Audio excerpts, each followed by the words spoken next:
Hello दोस्तों, मैं रमनदीप आप सभी का यूपीएससी हिंदी के इस एनसीईआरटी बैच में स्वागत करता हूं। दोस्तों, उम्मीद करता हूं कि आप सभी का जो एनसीईआरटी बैच में कार्यक्रम चल रहा होगा, ठीक है, आप जो क्लासेस वहां पर देख रहे होंगे वो अपनी स्मूथ गति से बहुत अच्छे से बढ़ रहा होगा। ठीक है, आप लोगों को क्लासेस समझ में आ रही होंगी, जो भी चीजें वहां पर डिस्कस की जा रही है उसको आप लोग पढ़ रहे होंगे, खुद से रिविजन कर रहे होंगे और आपकी जो टोटल नॉलेज है, जो टोटल अंडरस्टैंडिंग है, उसमें इंप्रूवमेंट हो रहा हो। बात को समझने का प्रयास करिएगा। अभी तक आपने जितनी क्लासेस देखी होंगी एनसीईआरटी बैच के अंतर्गत, वो क्लासेस या तो 6th क्लास की रही होंगी बुक, ठीक है, 7th 8th 9th इन्हीं क्लासेस से वो क्लासेस अभी तक आप लोगों ने देखा। आज जो हम लोग यहाँ पे क्लास स्टार्ट करने जा रहे हैं वो है अर्थशास्त्र की बुक, ठीक है, इकोनॉमिक्स की एनसीईआरटी की बुक है। ध्यान दीजिएगा दोस्तों कि ये क्लास 9 से स्टार्ट होता है, यहाँ पर 6th 7th और 8th के अंतर्गत इकोनॉमिक्स नहीं डिस्कस किया जाता है। इसलिए जो हम लोग अर्थशास्त्र यहाँ पर पढ़ने वाले हैं वो 9th लेवल से स्टार्ट हो रहा है। बातों को समझने का प्रयास करिएगा। मेरा कहने का मतलब ये है कि 6th 7th 8th की बुक थोड़ी इजी रहती है कंपेयर टू द 9th की बुक से, ठीक है। इसलिए उम्मीद करता हूं कि 9th की बुक को पढ़ने में आप लोग थोड़ा सा अच्छे से प्रिपेयर होंगे, अच्छे से तैयार होंगे। अब एक बात को और समझिएगा प्यारे मित्रों, दरअसल 90% अभ्यर्थी ऐसे होते हैं, 90% एस्पिरेंट ऐसे होते हैं जो कि इकोनॉमिक्स का नाम सुनते ही जो है उनको रात में भूतों के सपने आने लगते हैं। और जो भूत का सपना होता है ना, ये बड़ा खतरनाक होता है। हालांकि हमने तो सुना है भाई कि हनुमान चालीसा पढ़ो तो भूत गायब हो जाता है, लेकिन यहां पर आपको हनुमान चालीसा नहीं पढ़ना है। यहां पर आपको इकोनॉमिक्स की एनसीईआरटी की जो बेसिक बुक्स हैं उनको बस आप लोगों की अच्छे से रीडिंग करनी है। और इस रीडिंग में मैं आप सभी के साथ क्लास 9 से लेकर के क्लास 12 तक की जितनी भी एनसीईआरटी होगी उसको बहुत स्मूथली और बहुत ही स्मार्ट तरीके से आप लोगों से डिस्कस करूंगा, ताकि आप लोगों का पूरा इकोनॉमिक्स बहुत बेसिक से और बहुत अच्छी प्रकार से तैयार हो सके। एक बात मान के चलिएगा, मैं यहाँ पर जो क्लास स्टार्ट कर रहा हूं मैं ये मान के चल रहा हूं कि आपने अभी तक इकोनॉमिक्स नहीं पढ़ा हुआ है। तो सभी बच्चे, सभी एस्पिरेंट जो कि 0 लेवल से जिन्होंने तैयारी स्टार्ट किया होगा उनके लिए क्लास बेहद इंपॉर्टेंट होगा, ठीक है। और बाकी लोगों के लिए तो बेहद इंपॉर्टेंट है ही है, क्योंकि इस क्लास के अंतर्गत हम लोग प्रीलिम्स और मेंस दोनों को टारगेट करते हुए जो प्रश्न पूछे गए एग्जाम के अंतर्गत, यूपीएससी और पीसीएस दोनों भी, उन प्रश्नों को भी साथ साथ देखेंगे। मेंस के आंसर राइटिंग के कुछ प्रश्नों का अभ्यास करने का प्रयास करेंगे, ताकि हम लोग एक तरीके से इंटीग्रेटेड अप्रोच को लेकर के आगे बढ़ते चले। एक बात और ध्यान दीजिएगा, इकोनॉमिक्स कोई रॉकेट साइंस नहीं है। पूरी दुनिया में रॉकेट साइंस सिर्फ एक है जिस पर इसरो और नासा ऑलरेडी काम कर रहे हैं। तो चूंकि इकोनॉमिक्स रॉकेट साइंस नहीं है, इसलिए इसको बेहद आसानी तरीके से समझा सकता है। बस आप सभी को करना ये, एकदम चिल मार करके इस क्लासेस को देखिए, क्लासेस को अच्छे से पढ़िए। जो समस्या आती है ग्रुप में पूछिए, वीडियो के कमेंट सेक्शन में पूछिएगा, मैं आप सभी के प्रत्येक कमेंट का रिप्लाई करने का प्रयास करूंगा, ठीक है। चलिए इस बुक को स्टार्ट करते हैं। यहां पर देखिए दोस्तों, यहां पर जो आप लोगों की बुक है एनसीईआरटी की बुक, एक तो पहले ये देखिए आप लोग कितने जो है मतलब इस बुक के निर्माण में ना कितने स्मार्ट लोग यहाँ पर लगे हुए हैं, आप देख सकते हैं, ठीक है। इस पाठ्य पुस्तक निर्माण समिति के जो स्मार्ट लोग यहाँ पर शामिल, उनका नाम आपने देखिए, कितने लोग मिलकर के एनसीईआरटी की बुक को लिखते हैं। इसलिए एनसीईआरटी बेहद इंपॉर्टेंट होता है और कहा जाता है कि एनसीईआरटी को मतलब यूपीएससी का, सिविल सर्विस का गीता कहते हैं, ठीक है, बाइबल कहते हैं। इसलिए एनसीईआरटी बेहद इंपॉर्टेंट होती है। अब देखिएगा, हम लोग यहाँ से स्टार्ट करते हैं। जो आज का हमारा बुक है, ठीक है, इस बुक के अंतर्गत जो हमारा पहला चैप्टर होगा वो चैप्टर देखिए क्या कह रहे हैं यहाँ पे। चैप्टर का नाम है, ठीक है, इस पूरे बुक के अंतर्गत हम लोग को 4 चैप्टर देखने हैं। 4 चैप्टर का एक बार नाम हम लोग देख लेते हैं, ठीक है। यहाँ पर देखिए आप लोग, कह रहा कि पालमपुर गांव की कहानी, the story of the village Palampur. Palampur village एक है, ठीक है, एक ऐसा काल्पनिक गांव है जो उसके बारे में आप सभी ने या तो मूवी में देखा होगा, अगर आप लोग को याद होगा दोस्तों, तो 90s की जितनी मूवीज बनती थी, ठीक है, बलम परदेसिया वाली मूवी हो, ठीक है, या नदिया के पार वाली मूवी हो, जिसमें था ना एक गाना कि कौन दिशा में लेके चला रे बटोया। हम लोग तो इस एनसीईआरटी के माध्यम से उस दिशा में अग्रसर होने का प्रयास कर रहे हैं जहां पर आपका जो सिलेक्शन होगा उसको लेकर के जो आपकी अंडरस्टैंडिंग होनी चाहिए वो यहाँ पर तैयार होगी। तो ध्यान दीजिएगा, तो पहला एक कहानी है, पहला जो चैप्टर है बहुत ही रोचक तरीके से एनसीईआरटी को लिखा गया है। एक कहानी के फॉर्मेट में एक काल्पनिक गांव क्रिएट किया गया है जिसका नाम है पालमपुर गांव। अभी हम देखेंगे कि ये पालमपुर गांव एक तरीके से अगर अनुमान लगाया जाए तो ये कहां पर पड़ेगा। यूपी के पश्चिमी उत्तर प्रदेश के जो क्षेत्र है वहां पर पालमपुर गांव जैसे कोई गांव आपको देखने को मिल सकता है। हालांकि अगर आप सभी अपने गांव गए होंगे, ठीक है, तो आपके जो गांव होगा उस गांव के आधार पर आप इस पालमपुर गांव की कहानी को अपने से रिलेट करने में सक्षम हो पाएंगे, ठीक है। चलिए स्टार्ट करते हैं आज की कहानी को। अब यहाँ पर देखिए दोस्तों, मैं प्रयास ये करूंगा कि आप लोगों को यहाँ पर जो भी डिस्कस करूं, ठीक है, हिंदी इंग्लिश दोनों साथ साथ में लेकर डिस्कस करूं, साथ ही साथ जो भी चीजें क्लियर आप लोगों को दिखे इसके लिए मैं सब चीजों को प्रॉपर यहाँ पर सही से जूम कर दे रहा हूँ, ठीक है। एकदम आराम से हम लोग चलेंगे, कोई स्पीड नहीं है, कोई भागने का प्रयास नहीं किया जाएगा, ठीक है, ताकि आप लोगों को चीजें समझ में आए। समझना बेहद इंपॉर्टेंट है, ठीक है, समझना भी इंपॉर्टेंट है, और इसलिए हम लोग इसको बेसिक से समझने का प्रयास करेंगे। देखिएगा, कह रहा है कि जो कहानी है पालमपुर गांव की कहानी, इस कहानी का जो उद्देश्य है उसका उद्देश्य क्या है, ठीक है, कह रहा है कि basic concept of the relating to the production. जो उत्पादन के संबंध में जो बेसिक मूल विचार होता है ना, उसको समझना। उत्पादन मतलब क्या भाई? जैसे आप कृषि का उत्पादन करते हो, दूध का उत्पादन होता है, किसी इंडस्ट्री के अंतर्गत किसी स्टील का उत्पादन हो रहा है, ठीक है, कहीं पर कोई और प्रोडक्शन हो रहा है, किसी कपड़े का प्रोडक्शन हो रहा है, उस प्रोडक्शन को लेकर के जो मूल विचार है, जो बेसिक कॉन्सेप्ट होता है, उसको हम लोग इस क्लास के अंतर्गत समझने का प्रयास करेंगे। तो ये किस आधार पर समझा जा रहा है? ये समझा जा रहा है आपको एक गांव के आधार पर। ये जो पूरी स्टोरी ग्रामीण पृष्ठभूमि को ध्यान में रख के बनाया गया है कि ग्रामीण क्षेत्रों में जो उत्पादन होता है, चाहे वो कृषि का उत्पादन हो, चाहे स्मॉल सेक्टर इंडस्ट्रीज हो, चाहे वहां पे परिवहन हो, घोड़ा तांगा की व्यवस्था हो, या फिर अगर मैं कहूं तो छोटे स्मॉल दुकानदार हो, ठीक है, उन सभी के आधार पर जो उत्पादन होता है, उन उत्पादन का हम लोग अध्ययन करने वाले, प्रोडक्शन का अध्ययन करने वाले इस हाइपोथेटिकल विलेज के अंतर्गत, जो कि पालमपुर नाम से यहाँ पर हम लोग का है। अगर आप लोग देखिए दोस्तों, यहाँ पर साफ साफ लिखा हुआ है कि ये जो नरेटिव है, it is partly based on the research study of the something, एक रिसर्च ग्रुप है, ठीक है। इसके आधार पर बुलंदशहर जो वेस्ट यूपी का एक इलाका है, वहां की किसी एक गांव की कहानी देकर के प्रतीत होता है, क्योंकि यहां पर भी खेती के संदर्भ में वही समस्याएं व्याप्त है जो कि बुलंदशहर के उस गांव में व्याप्त होनी चाहिए थी, ठीक है। तो ये बेसिक आप लोगों का कॉन्सेप्ट है। अब बात को समझिएगा, किसी भी गांव के अनुसार कोई भी जो गांव होता है, उसी गांव के प्रकार से यहां पर भी जो मुख्य इंडस्ट्री है, जो मुख्य क्रिया है, ठीक है, वो क्या है? वो है आपका एग्रीकल्चर। ध्यान दीजिएगा, क्या रहा है कि farming is the main activity in the Palampur. जो मुख्य क्रिया वो क्या है? वो फार्मिंग है, एग्रीकल्चर है। कह रहा है कि इसके अलावा कई सारे ऐसे भी एक्टिविटीज होती हैं जो कि नॉन एग्रीकल्चर एक्टिविटीज होती हैं, जैसे कि अब यहां पर देखिए तो लघु स्तरीय विनिर्माण, स्मॉल सेक्टर जो प्रोडक्शन होता है, ठीक है, मैन्युफैक्चरिंग होती है, उसकी यहां पर बात की जा रही है। कह रहा है कि ट्रांसपोर्ट की बात हो रही है, परिवहन की बात हो रहा है, डेयरी प्रोडक्शन की बात हो रही है, उसके यहां पर दिया गया है, ठीक है। तो एक प्रकार से जो आपका गांव होगा, आपका जब गांव गए हो तो आपने देखा होगा कि गांव में एक आध गाय भैंस हर घर में बंधी रहती हैं ताकि दूध का उत्पादन हो सके। जनरली वो उत्पादन घर की फैमिली के लिए किया जाता है, लेकिन किसी के पास अगर 5 गाय हो, 5 भैंस हो, तो क्या होता है, उसको हम लोग स्मॉल लेवल पर डेयरी फॉर्मेट में बदल करके उसको बेच सकते हैं और वहां से एक्स्ट्रा इनकम प्राप्त कर सकते हैं। खेती से जो इनकम प्राप्त होती है थोड़ी होती है, बहुत नॉमिनल होती है। जनरली जो स्मॉल सेक्टर के किसान होते हैं, ठीक है, फार्मर्स होते हैं, उनके पास जो उत्पादन से प्राप्त पूंजी होती है बहुत कम होती है, इसलिए वो नॉन एग्रीकल्चर एक्टिविटी जो होती है वहां पर भी पार्टिसिपेट करते हैं, ठीक है। तो ये आपका इंट्रोडक्शन है एक गांव की। गांव का जो मुख्य एक्टिविटी है वो क्या है? वो एग्रीकल्चर है। इसके अलावा अन्य सारी एक्टिविटी वहां पर की जाती है, ठीक है। अब देखिएगा, कह रहा है कि farming is the main activity in the Palampur. इसके बाद कह रहा है कि इसका इंट्रोडक्शन समझिएगा। जो पालमपुर गांव है दोस्तों, ठीक है, वो पालमपुर गांव है क्या भाई? तो पालमपुर गांव एक प्रकार से आप यहां पर देखिए, ठीक है, मैं आपको एक डायग्राम बनाता हूं। कह रहा है कि ये है आपका पालमपुर गांव, और इस गांव के बगल में एक बड़ा गांव है जिसका नाम क्या है? रायगंज, ठीक है।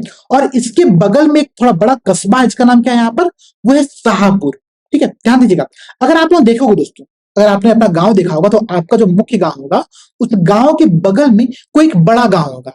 होता क्या होगा, जब यहां से हमको कुछ छोटे मोटे सामान खरीदने होंगे तो हम उस बड़े गांव में जाते होंगे, और उस बड़े गांव के बाद क्या होता है कि वो बड़ा गांव किसी एक मेन कस्बे से, मेन सिटी से कनेक्टेड होता है, और वो है यहाँ पर आप लोगों का शाहपुर।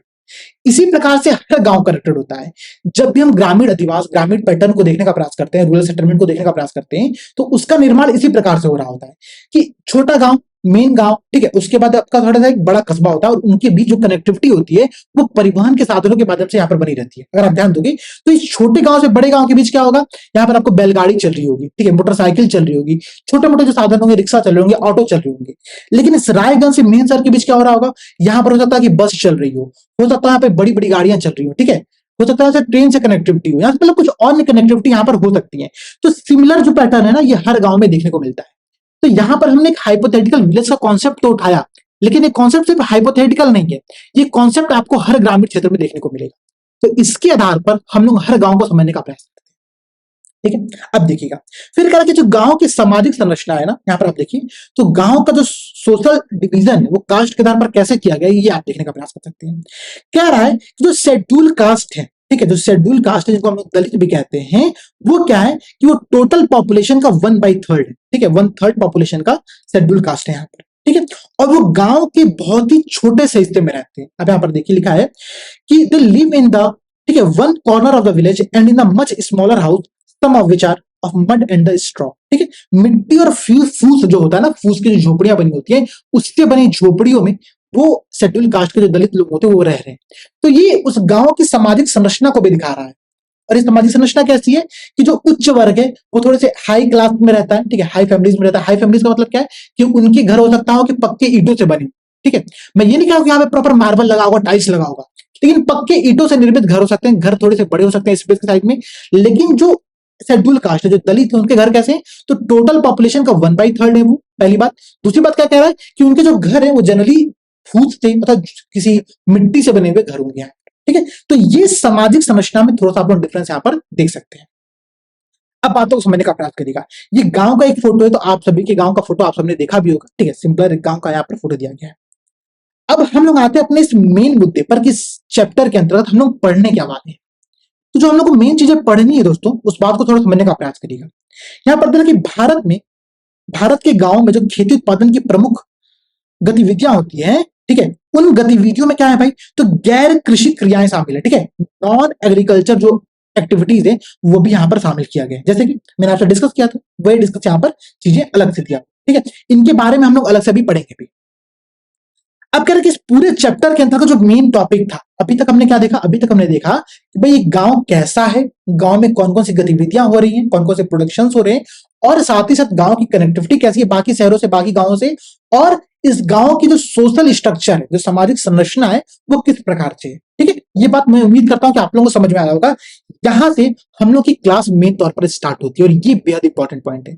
सिर्फ प्रीलिम्स के लिए नहीं, मेंस के पॉइंट से भी यहाँ पर प्रश्न बनते हैं, और उन प्रश्नों को भी हम देखने का प्रयास करेंगे। क्या रहा है, किसी भी प्रोडक्शन में, ठीक है, जो एक ऑर्गेनाइजेशन बना होता है, किसी भी चीज का प्रोडक्शन अगर आपको करना होगा तो उसकी एक ऑर्गेनाइजेशन होता है, एक सिस्टम होता है। जैसे कि मानिए मैं एग्जांपल दूं आपको, यूपीएससी हिंदी है, ठीक है, आप समझने का प्रयास करिएगा।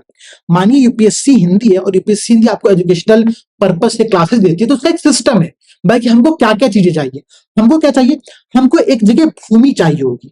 भूमि क्यों चाहिए होगा, ताकि यूपीएससी में अपना एक स्टूडियो बना सके। अगर स्टूडियो नहीं रहता, यहाँ पर ये जो मैंने आप लोगों को सिस्टम यहाँ पर क्रिएट करके रखा हुआ है, जहां से मैं आपसे आपसे क्लास लेकर के बातचीत कर पा रहा हूं, तो हमारी क्लासेस नहीं बन पाती। तो भूमि का होना सबसे पहली प्रायोरिटी होती है किसी भी चीज के प्रोडक्शन में। क्या समझिएगा अभी, अभी हम लोग थोड़ा यूपीएससी हिंदी के टर्म में समझते हैं, फिर हम लोग चैप्टर पर वापस आएंगे। उसके बाद हमको क्या चाहिए भाई, उसके बाद हमको कुछ कैपिटल चाहिए, ठीक है। कैपिटल चाहिए। कैपिटल कैसे होने चाहिए, कैपिटल भी दो प्रकार के होने चाहिए। एक कैपिटल क्या होना चाहिए दोस्तों, यहाँ पर एक कह रहा है आप लोगों का फिक्स्ड कैपिटल होना चाहिए, ठीक है, यहाँ पर ध्यान दीजिएगा। एक कह रहा है फिक्स्ड कैपिटल, ठीक है, स्थायी पूंजी, और दूसरा कह रहा है क्या, वर्किंग कैपिटल, ठीक है। वर्किंग कैपिटल मतलब क्या, कार्यशील पूंजी। ये दो प्रकार की पूंजी यहाँ पर आप लोगों के सामने होनी चाहिए किसी भी इंडस्ट्री को, किसी भी प्रोडक्शन को करने के लिए। यूपीएससी हिंदी के पास क्या है, यूपीएससी हिंदी के बाद अगर आप फिक्स्ड कैपिटल देखोगे, ठीक है, स्थायी पूंजी देखोगे, तो यहाँ पर स्थायी पूंजी क्या कह रहा है, कह रहा है कि औजार होना चाहिए, कोई मशीन, कोई भवन, इसको हम लोग कहते हैं स्थायी पूंजी। नाम से स्पष्ट है, जो कि फिक्स्ड हो, जिसको हम लोग बार बार बेच नहीं सकते, बार बार एक्सचेंज नहीं कर सकते, बार बार खरीद बेच नहीं सकते, उसको हम क्या कहते हैं, फिक्स्ड कैपिटल कहते हैं। वो कैसे, जैसे कि किसी किसी यूपीएससी हिंदी ने, ठीक है, क्लासेस लेने के लिए अपना एक लैपटॉप खरीदा, ठीक है, अपना एक आईपैड खरीदा, हमने ये पेंसिल खरीदा, हमने ये कपड़ा खरीदा, हमने ये चेयर टेबल खरीदा, ये क्या, ये हमारा फिक्स्ड कैपिटल है, ये स्थायी पूंजी है। तो कोचिंग को आगे बढ़ाने के लिए हमको ये फिक्स्ड कैपिटल चाहिए, पहली बात। इसके अलावा क्या चाहिए दोस्तों हम लोग को, इसके अलावा हम लोग को कुछ वर्किंग कैपिटल भी चाहिए होगा। यहाँ पर देखिए, ध्यान दीजिएगा, क्या रहा है कि कुछ रॉ मटेरियल जो होते हैं, ठीक है, रॉ मटेरियल जो होते हैं, और जो मनी हैंड में होता है, ठीक है, जो आपके पास पैसे होते हैं, नगद पैसे होते हैं, उनकी भी आपको रिक्वायरमेंट पड़ती है किसी इंडस्ट्री को आगे बढ़ाने के लिए। सिमिलर बात यूपीएससी हिंदी के टर्म में होती है। क्या भाई, हमारे पास जब कैश पैसे रहेंगे तभी तो हम लोग पेपर प्रिंट करा सकते हैं। अगर हमने ओपन टेस्ट कराया, तो ओपन टेस्ट कराने के लिए हमको पैसे चाहिए, ठीक है। हमें क्या चाहिए, हमको कुछ रिसोर्सेज चाहिए, कुछ बुक्स चाहिए, प्रीवियस ईयर क्वेश्चंस की बुक चाहिए, प्रीवियस ईयर क्वेश्चंस के हमको सैंपल चाहिए कि क्वेश्चन पहले कैसे पूछा गया। वो क्या है, वो हमारे लिए रॉ मटेरियल है, ठीक है, हमारे लिए वो कच्चा माल है। हमने क्या किया, हमने प्रीवियस ईयर क्वेश्चंस की पूरी बुक लिया, हमने वहां से अच्छे अच्छे क्वेश्चन को छाटा, अच्छे अच्छे कॉन्सेप्ट को छाटा, और उसके आधार पर कुछ नए क्वेश्चन को गढ़ा, कुछ क्वेश्चन को नया बनाया हमने, और फिर उसको यहाँ पर हमने शामिल कर दिया। तो ये क्या है, वो हमारा रॉ मटेरियल था, वो हमारा कुछ कैश पूंजी था, जिसके आधार पर हमने पेपर को प्रिंट कराया, हमने कोई सेंटर किराए पर लिया, हमने कुछ अन्य कार्य कराया।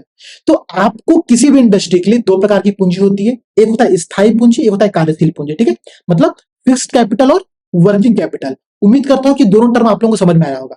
ये दोनों टर्म बेहद इंपॉर्टेंट है। कई बार ऐसा हो सकता है कि प्रीलिम्स में आपके सामने एक प्रश्न दिया जाए कि निम्नलिखित में से कौन सी कैपिटल, कौन सी पूंजी क्या है, कार्यशील पूंजी है, वर्किंग कैपिटल है, और वहां पर आपके सामने चार विकल्प दे दिए जाए। क्या विकल्प होगा कि आपके पास एक लैपटॉप है, ठीक है, आपके पास चेयर टेबल है, आपके पास कुछ कैश पैसे हैं और आपके पास क्या है, आपके पास आईपैड है, ठीक है। ये 4 विकल्प आपके सामने दे दिया जाएगा। तो ध्यान दीजिएगा, वर्किंग कैपिटल क्या होता है, जो कि बहुत ही अच्छे से फ्लेक्सिबल हो, जिसको आप बेच सकते हो, ठीक है। उसकी लिक्विडिटी ज्यादा हो, तरलता बहुत ज्यादा हो, उसको आसानी से हम लोग बेच खरीद सकते हो या फिर उसके आधार पर व्यापार कर सकते हो, ठीक है। बात के लिए समझ में आई। तो यहां पर ये स्थायी पूंजी का कॉन्सेप्ट, ठीक है, वर्किंग कैपिटल का कॉन्सेप्ट, फिक्स्ड कैपिटल कॉन्सेप्ट आप लोग समझने का प्रयास करिएगा। तो क्या हुआ, किसी भी इंडस्ट्री को बढ़ाने के लिए 2 चीजें आवश्यक हुई, एक हुआ भूमि, एक हुआ क्या आपका कैपिटल। इसके बाद क्या देखिए, इसके बाद क्या रहा दोस्तों आप लोगों का, कि इसके अलावा आप लोगों को एक चीज की आवश्यकता और होती है, ठीक है। वो क्या है, वो है यहां पर आप लोग का ध्यान दीजिएगा, श्रम, ठीक है, या फिर हम कहें तो लेबर, ठीक है, लेबर फोर्स। भाई लेबर फोर्स के बिना, ठीक है, आप कैसे काम कर सकते हो। यूपीएससी हिंदी में अगर 5 लोगों की, हम लोग की टीम ना हो, ठीक है, जो यहाँ पर आप लोग 5 लोग देखते होंगे, ठीक है, Gaurav sir, Satyaprakash sir, Nishant sir, मैं, पल्लव सर, हम 5 लोग की अगर टीम ना हो तो क्या यूपीएससी हिंदी आगे बढ़ पाएगा। इसके बाद भी हमको और लेबर फोर्स चाहिए, हमको अपने साथ काम करने के लिए अभय सर चाहिए, हमको अपने साथ काम करने के लिए वासुदेव सर चाहिए, हमको 10 लोग और टीम चाहिए, 20 लोगों की टीम और चाहिए। तो वो क्या है, वो लेबर फोर्स है। तो बिना लेबर फोर्स के काम नहीं हो सकता है। लेबर टर्म सुनते आपको ये लगता होगा कि जो दैनिक मजदूरी पर कार्य करने वाले होंगे उनकी मैं बात कर रहा हूं, नहीं भाई, जरूरी नहीं कि लेबर फोर्स का मतलब वही होता है। लेबर फोर्स 2 प्रकार के हो सकते हैं। एक क्या हो सकता है, एक जो सीधे सीधे उत्पादन क्रियाओं में शामिल हो, ठीक है, ज्यादा पढ़े लिखे कर्मियों की जरूरत, 2 तरह के काम होते हैं। एक तो जिनको बिल्कुल पढ़े लिखे होने की आवश्यकता नहीं है, अगर आपको नहर खुदवाना है, ठीक है, तो नहर खुदवाने के लिए आप इसरो से वैज्ञानिक को थोड़ी बुलाएंगे भाई, ठीक है भाई। नहर खुदवाना मतलब क्या है कि किसी आप ग्रामीण किसी व्यक्ति को ऐसा पकड़ लीजिए जो कि जिसने ज्यादा पढ़ाई लिखाई ना किया हो और उसका शरीर की जो बनावट हो ऐसी हो कि वो नहर को खोद सके, ठीक है। अब आप मुझसे खुदवाने ले जाओगे नहर, मैं क्या करूंगा, मैं दो दो फरुसा मारूंगा, मेरा खुद ही पैरों पे चोट लग जाएगा, मैं बैठ जाऊंगा, ठीक है। तो वो नहीं हो सकता। तो लेबर की रिक्वायरमेंट अलग अलग तरीके होती है। कहीं पर आपको ऐसे लेबर चाहिए होंगे जो कि बहुत पढ़े लिखे हो, कहीं पर आपको ऐसे लेबर चाहिए होंगे जो कि जिनको श्रमिक कार्य करने की आवश्यकता हो, श्रमिक कार्य करने में सक्षम हो, दक्ष हो, ठीक है। तो 2 प्रकार के लेबर यहां पर आवश्यक होते हैं। अब भूमि हो गया, कैपिटल हो गया और लेबर हो गया। इसके अलावा जो चौथी रिक्वायरमेंट होती है दोस्तों, उसको भी समझने का प्रयास करिएगा। वो क्या है आपका, वो कह रहा है कि उसको हम लोग कहते हैं ह्यूमन कैपिटल। ध्यान दीजिएगा, ह्यूमन कैपिटल, मानव पूंजी कहा जाता है। अब मानव पूंजी क्या होती है भाई, तो मानव पूंजी का मतलब ये होता है कि जो रिसर्च करे, जो अन्वेषण करे चीजों का, जो शोध करे, ठीक है, और उसके आधार पर कुछ नया उत्पादन करे, कुछ थोड़ा नया दिमाग लगाए। जैसे कि मानिए अगर मैं आपको बताऊं, तो इस संस्थान को बढ़ाने के लिए भी कई चीजें चाहिए, हमको चाहिए कुछ ऐसे लोग जो कि प्रॉपर अपना दिमाग लगा सके कि हाँ भाई, सर्च इंजन ऑप्टिमाइजेशन क्या होता है, किस आधार पर वीडियो को आगे बढ़ाया प्रमोट किया जाए, कैसे क्लासेस को और इंप्रूवमेंट किया जाए, जहां पर कौन से ऐसे इनोवेटिव आइडिया बताया जाए, किस प्रकार से चीजों को डिस्कस किया जाए ताकि उसमें इंप्रूवमेंट देखने को मिले। इसको हम लोग कहते हैं क्या, तो ये ह्यूमन रिसोर्स की यहाँ पर हमको आवश्यकता पड़ती है, ठीक है। तो बातों को समझने का प्रयास करिएगा। किसी भी इंडस्ट्री के लिए हमको 4 मेन चीजें चाहिए। कौन कौन सी चीजें चाहिए, मैं यहाँ पर आप लोगों को लिख रहा हूं, ध्यान दीजिएगा। पहला आपको चाहिए क्या, यहाँ पर ध्यान दीजिएगा, ठीक है। पहला चाहिए आपको लैंड, ठीक है, लैंड। उसके बाद क्या चाहिए, उसके बाद आपको चाहिए कैपिटल। और कैपिटल 2 प्रकार के होते हैं। कौन कौन से कैपिटल, एक होता है वर्किंग कैपिटल, एक होता है फिक्स्ड कैपिटल, ठीक है, स्थायी पूंजी और कार्यशील पूंजी। इसके बाद क्या चाहिए, इसके बाद आपको चाहिए श्रम, लेबर चाहिए, और इसके बाद आपको चाहिए ह्यूमन रिसोर्स, ठीक है, ह्यूमन रिसोर्स। तो ये 4 प्रकार की चीज होती है किसी भी उद्योग को, किसी भी कार्य को बढ़ाने के लिए, किसी भी प्रकार के प्रोडक्शन को आगे बढ़ाने के लिए आपको ये 4 चीज की बेसिक रिक्वायरमेंट होती है, ठीक है। अब देखिएगा, यहां पर जो कहानी थी दोस्तों, ये कहानी जो आपकी, ये पालमपुर गांव के संदर्भ में थी, ठीक है। पालमपुर गांव में जो कृषि का उत्पादन होना था, उसके लिए 4 चीजों की आवश्यकता थी। वहां पर ध्यान दीजिएगा, कह रहा है कि भाई कृषि के प्रोडक्शन के लिए हमको भूमि चाहिए होगी। अगर भूमि नहीं रहेगा तो आप कृषि का प्रोडक्शन कैसे कर पाओगे। अगर हमको श्रम नहीं रहेगा, श्रम मतलब किसान हमारे पास नहीं रहेंगे, तो क्या आप खेती का उत्पादन कर सकते हो, बिल्कुल नहीं कर सकते हो। हालांकि अब हम क्या देख रहे हैं, अब हम देख रहे हैं कि मशीनीकरण हो रहा है, ठीक है, मैकेनाइजेशन हो रहा है, चीजें मशीनों के द्वारा उत्पादित की जा रही है। तो श्रम थोड़ा कम पड़ा, लेकिन जो श्रम वहां पर लग रहा है, जो मशीन लग रही है, वो भी श्रम का दूसरा प्रकार है, नया प्रकार है, ठीक है। तो श्रम यहां पर हो गया। कैपिटल चाहिए हमको, तो कैपिटल 2 प्रकार के थे, हमने डिस्कस कर लिया। इसके अलावा क्या चाहिए, हमको चाहिए यहाँ पर ह्यूमन रिसोर्स, मानव पूंजी, जो कि इसमें कुछ इनोवेटिव आइडिया लेकर के यहाँ पर आ सके, ठीक है, ध्यान दीजिएगा। तो ये किसी भी उत्पादन की, यहाँ पर आप ध्यान दीजिएगा दोस्तों, यहाँ पर साफ साफ लिखा हुआ है, ठीक है, ध्यान दीजिएगा। कह रहा है कि देयर आर, ठीक है, there are 4 requirement for the production of a goods and the service. किसी भी प्रकार की वस्तु और सेवाओं के उत्पादन के लिए ये 4 चीजें आप लोगों को चाहिए होंगी, ठीक है, हमने सेवा के तौर पर क्या देखा, हमने यूपीएससी हिंदी का एग्जाम्पल लिया। अभी हम क्या करेंगे, अब हम लोग किसी गुड्स के उत्पादन के लिए, ठीक है, वस्तु के उत्पादन के तौर पर हम लोग कृषि को लेंगे और कृषि के आधार पर कृषि के संदर्भ में जितनी भी समस्याएं सुविधाएं उन सबका डिस्कस यहाँ पर करते जाएंगे। ठीक है, चलिए, उम्मीद करता हूँ कि चीजें आप लोगों को समझ में आ रही होंगी। ठीक है, जो 4 पॉइंट हमने देखा वो 4 पॉइंट बेहद इंपॉर्टेंट था। ठीक है, आप लोग उसको थोड़ा समझने का प्रयास ढंग से करिएगा, क्योंकि यहां से प्रश्न अच्छे खासे बनते हैं। ठीक है, जैसे कि अगर मैं आपको कुछ एग्जांपल दूं तो यहाँ पर मैं आप लोगों को कुछ प्रश्न बताता हूँ। ठीक है, उस प्रश्न को थोड़ा समझने का प्रयास करिएगा। जैसे कि ठीक है, एक प्रश्न ये बन सकता है दोस्तों आप लोगों के सामने, मेंस के तौर पर ध्यान दीजिएगा। मैं मेंस के तौर पर यहां पर आप लोगों को एक प्रश्न दे रहा, समझने का प्रयास करिएगा। प्रश्न ऐसा हो सकता है कि किसी इंडस्ट्री की लोकेशन, किसी इंडस्ट्री का जो अवस्थिति होती है वो किस आधार पर डिसाइड किया जाता है। जैसे कि अगर यूपीएससी हिंदी को अपना पहला सेंटर खोलना है तो सेंटर हम कहां खोलेंगे, हम दिल्ली खोले, हम इलाहाबाद खोले, हम गोरखपुर खोले, लखनऊ खोले, ये डिसाइड करने का काम बहुत महत्वपूर्ण होता है। जैसे मानिए अगर मैं कहूं कि नहीं भाई यूपीएससी हिंदी का सेंटर हम क्या करते हैं, मैं अपने गांव जाकर के गाजीपुर में उसका सेंटर खोलूंगा, तो सेंटर नहीं चलेगा क्योंकि वहां पर डिमांड नहीं है।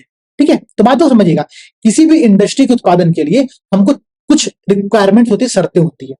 यहां पर क्या है कि कोई इंडस्ट्री किस आधार पर डिपेंडेंट हुआ, कहां पर बनाया जाएगा। जैसे कि अगर मैं आपको एग्जांपल दूं तो सूती वस्त्र, ठीक है, सूती वस्त्र उद्योग क्यों भारत के कुछ विशेष क्षेत्रों में अवस्थित है, कॉटन इंडस्ट्री जो क्यों किसी विशेष सेक्टर, किसी विशेष क्षेत्र में अवस्थित है, ये एक बहुत महत्वपूर्ण प्रश्न है। ज्योग्राफी में से प्रश्न बनते हैं मेंस के एग्जाम के अंतर्गत। एक प्रश्न ये बन सकता है कि शुगर केन इंडस्ट्री क्यों भारत के सिर्फ कुछ राज्यों में ही लोकेटेड है। ठीक है, ये एक प्रश्न बन सकता है। इसी प्रकार से किसी आपका बन सकता है प्रश्न कि भाई यूरेनियम के जो उत्पादन होता है वो क्यों किसी स्पेसिफिक जगह पर ही होता है। तो ऐसे प्रश्नों को हल करने का जो बेसिक स्ट्रक्चर होता है उस पर ध्यान दीजिएगा। अभी हमने डिस्कस किया कि किसी भी गुड्स और सर्विस के प्रोडक्शन के लिए हमको 4 बेसिक चीजें चाहिए। ठीक है, हमने देखा लैंड, हमने देखा आपका श्रम, हमने देखा ह्यूमन रिसोर्स, हमने देखा कैपिटल। ये 4 चीजें आप लोगों को चाहिए होंगी। तो पहली बात तो ये 4 चीजें आप लोग ध्यान में रखना। इसके बाद में आप लोगों को यहाँ पर एक ट्रिक बता रहा हूं। ठीक है, वो ट्रिक बेहद इंपॉर्टेंट है। वो ट्रिक है 5M की। 5M क्या होता है भाई, 5M यहाँ पर होता है दोस्तों आप लोगों का, एक होता है मैन। ठीक है, यहाँ पर दिया नहीं है, एनसीईआरटी को चीज नहीं दी है, हम इस चीज को एनसीईआरटी से एक लेवल ऊपर चीजें बढ़ करके देखने का प्रयास कर रहे हैं। ठीक है, मैन। फिर क्या होता है, आपको चाहिए मटेरियल। मैन मतलब क्या हो गया, ये हो गया आपका श्रम। ठीक है, ध्यान दीजिएगा, लेबर। मैं इसको एम के फॉर्मेट में लिख रहा हूं ताकि याद करना आसान हो। ठीक है, तो एक एम मैन चाहिए हम लोग को। ठीक है, मैन चाहिए, ठीक है, लेबर चाहिए।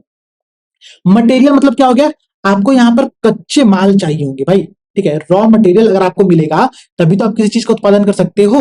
ठीक है, ये बात ध्यान देना। इसके बाद क्या चाहिए, इसके बाद आपको चाहिए मार्केट।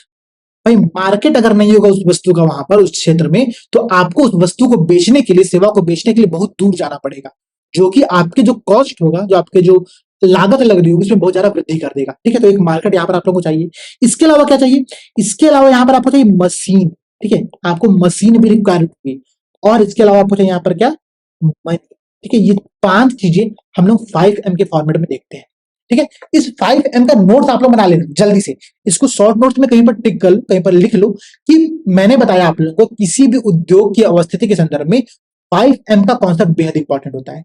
कभी आपसे अगर ये प्रश्न पूछता है कि फार्मास्यूटिकल जो सेक्टर है, ठीक है, जो औषध उद्योग है, वो क्यों भारत के सिर्फ कुछ राज्यों में ही लोकेटेड है, तो उसका रीजन आप कैसे दोगे, तो वो ये 5M के आधार पर अपने मेन बॉडी का स्ट्रक्चरिंग कर सकते हैं। जैसे कि अगर मैं यूपीएससी हिंदी के टर्म बताऊं आप लोगों को, तो हमको श्रम चाहिए।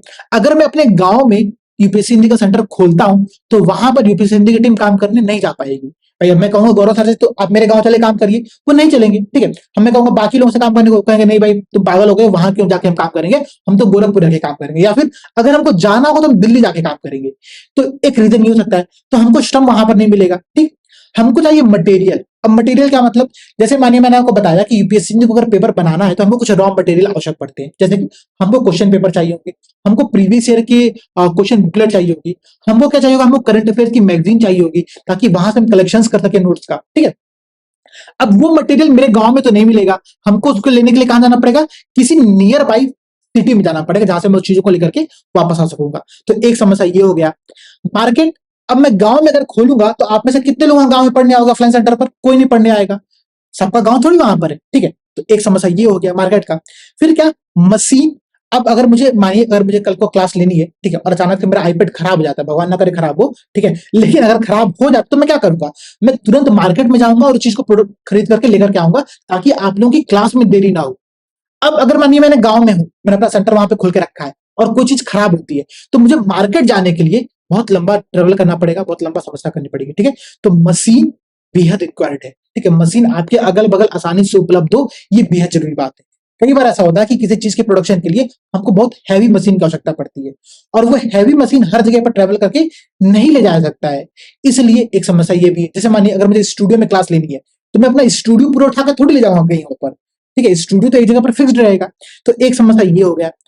मनी की भी समस्या है भाई, जहां पर मैं हूं वहां पर मुझे बहुत आसानी से लोन मिल सके, ठीक है, चीजें आसानी से अवेलेबल हो सके, मनी आसानी से मिल सके, ये एक रिक्वायरमेंट होता है किसी भी इंडस्ट्री के लोकेशन के आधार पर, ठीक है। तो ये 5M का कॉन्सेप्ट याद रखिएगा, मैन, मटेरियल, मार्केट, मशीन और मनी, ये 5M का कॉन्सेप्ट बेहद इंपॉर्टेंट है, ठीक है, इसको नोट कर लीजिएगा। एक प्रश्न और बन सकता है, प्रश्न बन सकता है कि ईज ऑफ डूइंग बिजनेस के लिए किसी भी उद्योग के संदर्भ में हमको कौन कौन सी चीजें रिक्वायर्ड होती हैं। एक प्रश्न बन सकता है सिंपल सा कि भारत को अगर हमको ईज ऑफ डूइंग बिजनेस में आगे बढ़ाना है तो हमको किन क्षेत्रों पर ध्यान देने की आवश्यकता है। सिमिलर आप ये 5M के आधार पर अपने आंसर की प्रॉपर स्ट्रक्चरिंग कर सकते हो, ठीक है। तो आप लोगों से एक प्रश्न है मेरा, ठीक है, प्रश्न क्या है, प्रश्न ये है कि कृषि के क्षेत्र में, ठीक है, हमको जो जो संसाधन चाहिए, ठीक है, वो किस आधार पर आप डिसाइड करोगे। तो मैन, मटेरियल, मार्केट, मशीन और मनी, इसके आधार पर सबके कुछ कुछ एग्जांपल आप लोग कहीं नोट करो, लिखो, सोचो और मुझे भेजो, ठीक है। अच्छा एक बात और ध्यान दीजिएगा, हम लोग इस पूरी क्लास के अंतर्गत, इस पूरी सीरीज के अंतर्गत जो भी चीजें डिस्कस करेंगे वहां पर मैं आपको कुछ क्वेश्चन दूंगा, कुछ होमवर्क दूंगा। तो आप लोगों को काम क्या करना रहेगा दोस्तों, आप लोगों को करना ये रहेगा आप उसका आंसर लिखो, सॉल्यूशन लिखो, और जो यूपीएससी हिंदी का परिवार वाला चैनल, ठीक है, वहां पर बदमाशी ज्यादा होती है, वहां बकैती ज्यादा होती है लोगों के द्वारा, लेकिन वहां पर आपको अपना आंसर कमेंट करना है और अगर हो सके तो मुझे वहां पर टैग कर देना ताकि मेरे से वो स्किप ना हो। मैं सब चीजों को देखूंगा और आप पर भी एक फाउंडेशन रहेगा कि हाँ भाई सर चेक करें तो सर को एटलीस्ट देखने को मिले कि हाँ भाई सर ने जो प्रश्न पूछा था उसका आंसर कितने लोगों ने लिखा है, ताकि मैं भी देख सकूं ना भाई आप में से कितने लोग तैयारी कर रहे हो, कितने लोगों ने सिर्फ पैसा दे दिया यूपीएससी हिंदी को कि भाई यूपीएससी हिंदी तुम जो पार्टी करो जाकर के, ठीक है, या फिर कितने लोगों ने सीरियसली एफर्ट करने के लिए इस बैच को यहाँ पर ज्वाइन किया हुआ है, ठीक है। तो ये 5M का कॉन्सेप्ट बेहद इंपॉर्टेंट था, एनसीईआरटी में नहीं था, लेकिन इसको आप यहाँ पर ध्यान रखिएगा। अब हम लोग आते हैं उत्पादन के जो संगठन थे, ऑर्गेनाइजेशन ऑफ द जो प्रोडक्शन था उसको हमने यहाँ पर देखा, ठीक है। एनसीईआरटी बुक के अंतर्गत 4 चीज बताया गया था, land, capital, labour, human resource, ठीक है। हमने 5M के टर्म में उसी बात को समझने का प्रयास किया है, वो भी यहाँ पर आप लोग ध्यान में रखिएगा, ठीक है। अब स्टार्ट करते हैं अपनी इस क्लास को। अब देखिएगा यहाँ पर जो पहला टॉपिक दिया हुआ है वो कह रहा है कि हम लोग करेंगे क्या, हम लोग पालमपुर की इस पूरी कहानी के अंतर्गत, ठीक है, जो पालमपुर की जो पूरी स्टोरी यहाँ पर दिया गया है उसके अंतर्गत इन चारों के आधार पर लैंड, लेबर, ठीक है, और आपका जो अन्य चीजें थी यहाँ पर, ठीक है, ह्यूमन रिसोर्स और कैपिटल, इनके आधार पर चीजों को समझने का प्रयास करेंगे, ठीक है। अब देखिएगा फैक्टर्स ऑफ प्रोडक्शन एग्रीकल्चर में क्या क्या होते हैं। पहली बात यहाँ पर कह रहा दोस्तों, कह रहा है कि जो लैंड है, जो भूमि है वो स्थिर होती है। किसी भी क्षेत्र में आप समझो तो जो भूमि है वो क्या है, वो नॉन रिन्यूएबल सोर्स होता है। भाई आप भूमि को बढ़ा थोड़ी सकते हो, अब भूमि का उत्पादन थोड़ी कर सकते हो, ठीक है। भूमि तो भाई फिक्स्ड है, भूमि की अगर भारत की अगर टोटल कुल एरिया जितनी है वो कुल एरिया तो आज जितनी थी 1947 में जितनी थी, अगर हम बंटवारा मतलब अगर ऐसा जैसे कल अभी मैंने सुना कि कुछ कुछ नेताओं ने कहा कि हम पीओके पे कब्जा कर लेंगे और पीओके को अपना वापस से कर लेंगे, पीओके भाई हमारा है, ठीक है, पाकिस्तान उसको ऑक्यूपाई करके रखा हुआ है, तो हम उसको वापस लेकर के एक भारत का फिर से नया निर्माण करेंगे। ये कुछ नेताओं ने कहा अगर ऐसी घटना होती है तब भारत का एरिया बढ़ेगा, लेकिन कुल पृथ्वी का जो एरिया है वो तो कांस्टेंट रहेगा और कांस्टेंट हमेशा से, ठीक है, बात को समझिएगा। तो सबसे पहली समस्या उत्पन्न होती है दोस्तों कि जो टोटल एरिया, जो टोटल भूमि है वो स्थिर होती है, तो हम भूमि को नहीं बढ़ा सकते हैं। अगर हमको उत्पादन बढ़ाना है, अगर हमको प्रोडक्शन बढ़ाना है तो हमको भूमि के अलावा अन्य चीजों पर कार्य करने की आवश्यकता पड़ेगी यहाँ पर, ठीक है। जैसे कि देखिएगा कह रहा है कि कृषि में जो एग्रीकल्चर सेक्टर है उसमें सबसे बड़ी समस्या क्या है कि यहां पर जो टोटल भूमि का क्षेत्र वो क्या होता है, वो कांस्टेंट होता है, वो स्थिर होता है। एक सबसे बड़ी प्रॉब्लम यहां पर आप लोग को ये देखने को मिलेगा, ठीक है। अब देखिएगा फिर कह रहा है भाई कि चूंकि अब भूमि स्थिर है तो हमको भूमि सुधार की यहाँ पर आवश्यकता पड़ेगी, ठीक है। भूमि सुधार की आवश्यकता क्या होती है, मैं आप लोगों से यहाँ पर एक प्रश्न आप लोगों को फिर से दे रहा हूं, ठीक है। प्रश्न मेरा क्या है, ध्यान दीजिएगा, प्रश्न को थोड़ा समझने का प्रयास करिएगा। लैंड रिफॉर्म, ठीक है, ये टर्म आप सभी ने जरूर सुना होगा, चकबंदी, ठीक है, अन्य जो कॉन्सेप्ट होते हैं लैंड सुधार के, उसका आपने नाम देखा होगा, कभी ना कभी सुना होगा चीजों को। मेरा आप लोगों से प्रश्न है दोस्तों कि भूमि सुधार के संदर्भ में आप लोग क्या समझते हैं, इसको एक बार जरूर कमेंट करके बताइए कि लैंड रिफॉर्म, ठीक है, लैंड रिफॉर्म वास्तव में क्या होता है, और इसके बारे में आपकी जो डेफिनेशन होगी वो 20 शब्दों में आपको इसकी डेफिनेशन तैयार करनी है, ठीक है। 20 शब्दों में लैंड रिफॉर्म की, भूमि सुधार की डेफिनेशन आप लोगों को तैयार करनी है और इस वीडियो के कमेंट सेक्शन में बताना है। ध्यान दीजिएगा, जितना काम मैं आप लोगों से कह रहा हूं ना, अगर आप लोग करोगे तो आपको आंसर राइटिंग में बहुत फायदा होगा, क्योंकि प्रश्न एग्जैक्टली ये पूछता है कि भूमि सुधार क्या है और भूमि सुधार के संदर्भ में भारत सरकार कौन से प्रयास कर रहा है। तो अगर आप भूमि सुधार समझ गए, उसकी डिफिनेशन आपने आज याद कर लिया, तो आपको भूमि सुधार हमेशा काम देगा, ठीक है। ध्यान दीजिएगा, अब चूंकि भूमि स्थिर है, हमको उत्पादन बढ़ाना, तो हमको करना क्या पड़ेगा, हमको करना ये पड़ेगा कि जो भूमि का जो प्रोडक्शन का लेवल है, हमको उसको इंक्रीज करना पड़ेगा। उसी भूमि से, जो हम, जितनी हमारे पास भूमि थी, जितना हमारे पास लैंड पहले से था, is there a way one can grow more from the same land, एक ही भूमि से क्या हम अधिक उत्पादन कर सकते हैं, ये एक बहुत बड़ा प्रश्न है, ठीक है। इस प्रश्न का सॉल्यूशन क्या, उसको समझने का प्रयास करेगा। कह रहा है कि पालमपुर गांव ने एक ऐसा काम किया है, इसने किया क्या कि 1960 तक तो है, ठीक है, भूमि जितनी थी वो आज भी भूमि लगभग उतनी ही हमारे पास है, ठीक है। तो अब चूंकि भूमि कोई भी बेकार नहीं छोड़ा जाता है, ठीक है, तो उत्पादन बढ़ाया कैसे जाए, जितनी भूमि थी सबका हमने यूटिलाइजेशन कर लिया, हमने प्रयोग कर लिया। अब अगर प्रोडक्शन हमको बढ़ाना है तो हमको उस भूमि पर ही हमको कई बार खेती करनी पड़ेगा, साल भर में 2-3 फसलें उगानी पड़ेंगी, ठीक है। ये एक तरीका होता है प्रोडक्शन को बढ़ाने का। यहां पर आप देखिए, कह रहा है कि पालमपुर गांव में करते हैं क्या हम लोग कि बरसात के मौसम में, रेनी सीजन में करते हैं हम लोग, खरीफ का प्रोडक्शन करते हैं, ठीक है। किसान ज्वार और बाजरा उगाते हैं। कह रहा कि इन पशुओं के चारे का प्रयोग कर लिया जाता है। इसके बाद अक्टूबर और दिसंबर के मध्य में पोटैटो की खेती की जाती है, आलू की खेती की जाती है, और सर्दी के सीजन में, विंटर सीजन में क्या करते हैं, यहाँ पर रबी का प्रोडक्शन करते हैं। अब आपके सामने 3 टर्म आया, रबी, खरीफ और जायद। अब इस बात को समझने का प्रयास करिएगा। कई बार क्या होता है दोस्तों कि रबी, खरीफ, जायद को लेकर के हम लोग बहुत कंफ्यूज होते हैं कि भाई रबी क्या होता है, खरीफ क्या होता है, जायद क्या होता है, और इस पर प्रश्न कई बार बनता है, एग्जाम में बन चुका है, प्रीलिम्स के अंतर्गत भी, ठीक है, प्रीवियस ईयर में बच्चे प्रश्न आए हुए हैं। ध्यान दीजिएगा, मैं भी आपको प्रश्न दिखाऊंगा, हालांकि पहले आप इस बात को ध्यान दीजिए। रबी क्या होता है भाई, तो रबी की जो खेती होती है, ठीक है, इसकी बुआई जनरली आपका अक्टूबर नवंबर के अराउंड में किया जाता है, ठीक है। जैसे अभी चल रहा है तो अभी आपका इसका बुआई होगा रबी का, ठीक है। इस बुआई के अंतर्गत कौन कौन सी फसलें आती है यहाँ पर आपका आएगा गेहूं, ठीक है, गेहूं आएगा, जौ आएंगे, दलहन आएगा, अनाज आएगा, ये सारी चीजें रबी फसल के अंतर्गत यहाँ पर आपकी आती है, ठीक है। अब आप खरीफ देखिए भाई, खरीफ क्या होता है, खरीफ जो होता है उसको हम जनरली धान के संदर्भ में समझ सकते हैं, जो चावल होता है उसको हम लोग खरीफ फसल कहते हैं, खरीफ क्रॉप कहते हैं, ठीक है।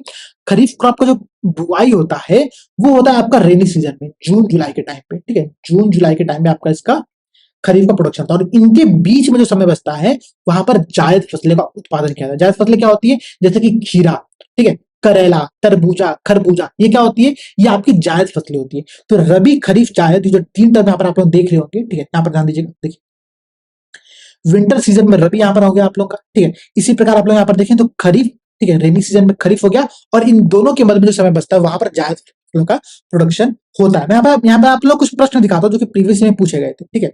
अगर यहाँ पर मैंने वो प्रश्न रखा होगा तो देखिएगा, ये प्रश्न देखिए, कह रहा है कि निम्नलिखित फसलों पर विचार करिए। यूपीएससी ने 2013 में ये प्रश्न पूछा था, ठीक है। कुछ क्रॉप्स के नाम दिए हुए थे और कह रहा था कि आप बताइए कि इन क्रॉप्स में से कौन सी फसलें खरीफ की फसलें हैं, ठीक है, खरीफ क्रॉप है।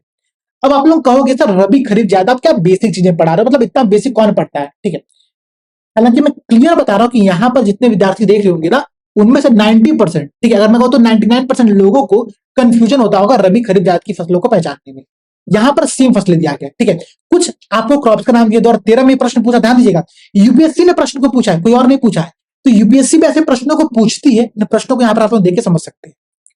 क्या रहा कि चार फसलों का नाम है, कपास है, ठीक है, कॉटन है, धान है, चावल का नाम दिया हुआ है यहाँ पर, ठीक है, मूंगफली है, गेहूं है, और कह रहा है कि इन फसलों में से कौन सी फसलें खरीफ की फसलें, ये प्रश्न यहाँ पर आप लोगों से पूछा गया, ठीक है। अब इस प्रश्न का आप लोग स्क्रीनशॉट ले लीजिए, इसका आंसर पर कमेंट सेक्शन में बताइएगा, और मुझे बताने का प्रयास करिएगा कि सर रबी, खरीफ, ज्यादा आप लोगों को समझ में आया कि नहीं, कि किसका प्रोडक्शन कब होता है, कौन कौन सी फसलें वहां पर शामिल होती है, एक बार याद कर लो, ठीक है। जैसे कि अगर मैं आपको एग्जांपल दूं, प्रश्न को अटेम्प्ट करने का तरीका बताऊं, देखिए, धान है, ठीक है, अभी हमने डिस्कस किया धान का प्रोडक्शन कब होता है, रेनी सीजन में लोग करते हैं, जून जुलाई के टाइम उसका हम लोग बुआई करते हैं, ठीक है।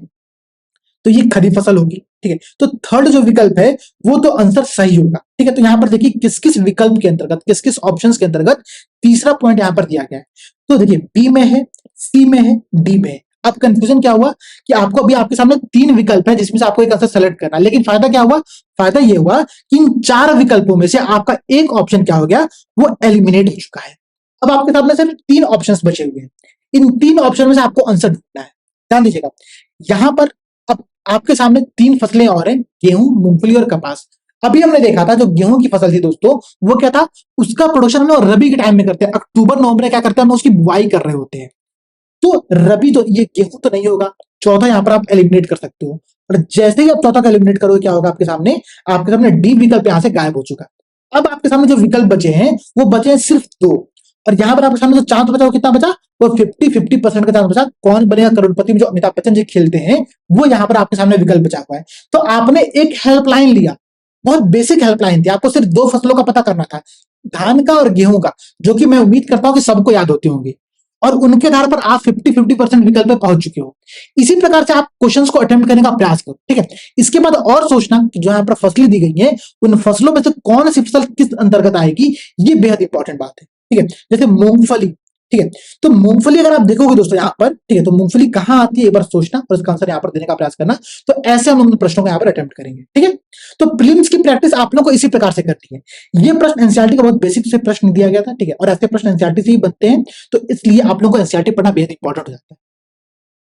अब देखिएगा, ये था आपका एक पहला प्रश्न, यहां से जो हमने अभी देखा, हमने अभी तक एक मेंस का प्रश्न देख लिया, हमने यहाँ पर अभी एक प्रीलिम्स का प्रश्न देख लिया, ठीक है। अब हम बढ़ते हैं थोड़ा सा और आगे। प्रश्न टॉपिक क्या कह रहा है इसका आगे, कह रहा है कि रबी खरीफ जायद का उत्पादन पालमपुर गांव के लोग करते हैं, ठीक है। अब पालमपुर गांव में और क्या होता है, तो पालमपुर गांव में हुआ ये कि जो वहां के लोग थे, उन्होंने प्रोडक्शन को बढ़ाने के लिए कई अन्य सारी चीजों का उपयोग करना प्रारंभ किया। जैसे कि उन्होंने सिंचाई की जो विकसित सिस्टम था, ठीक है, जो सिंचाई का सिस्टम था, उसको थोड़ा इरिगेशन सिस्टम को और डेवलप करने का प्रयास किया, ठीक है। पहले क्या होता था, पहले ये था कि किसान जो है वो कुओं से रहट के द्वारा पानी निकाल करके अपना काम चला रहे थे। रहट क्या होता है भाई, आपने वो गाना सुना होगा, ठीक है, गाना क्या था, मेरे देश की धरती सोना उगले, ठीक है। उसी गाने के अंदर एक लाइन आती है, क्या आती है भाई, कि सुन के रहट की आवाजें।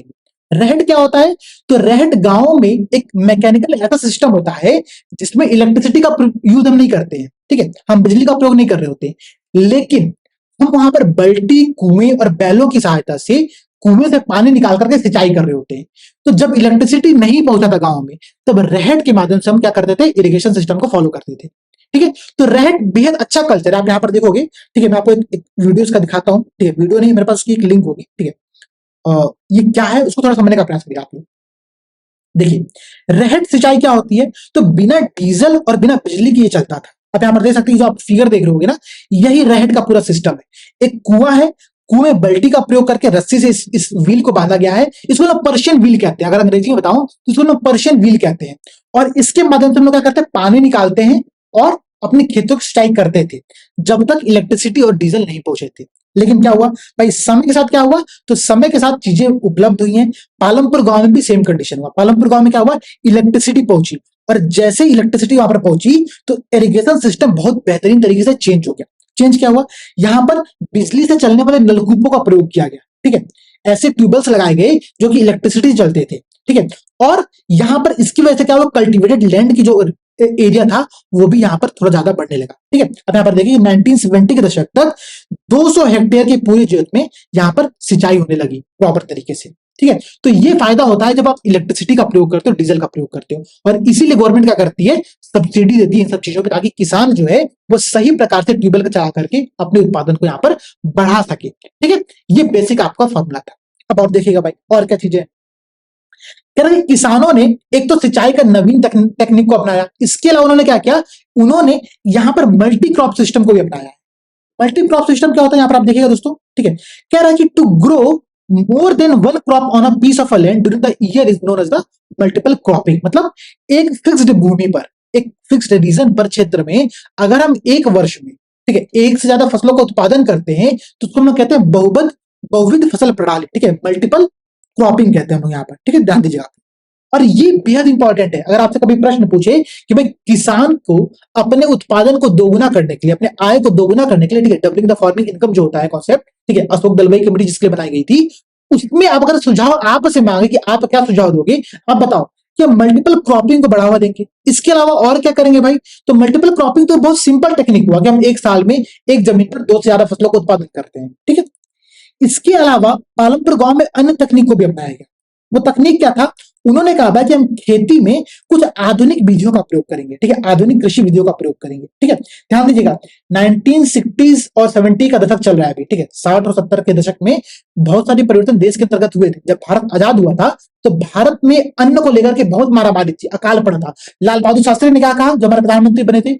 उन्होंने कहा कि भाई भारत के लोगों को सप्ताह में एक दिन उपवास रखना चाहिए, धार्मिक कारण से नहीं, इस कारण से कि अन्न बच सके और उसका प्रयोग हम लोग भूखे के पेट भरने के लिए कर सके।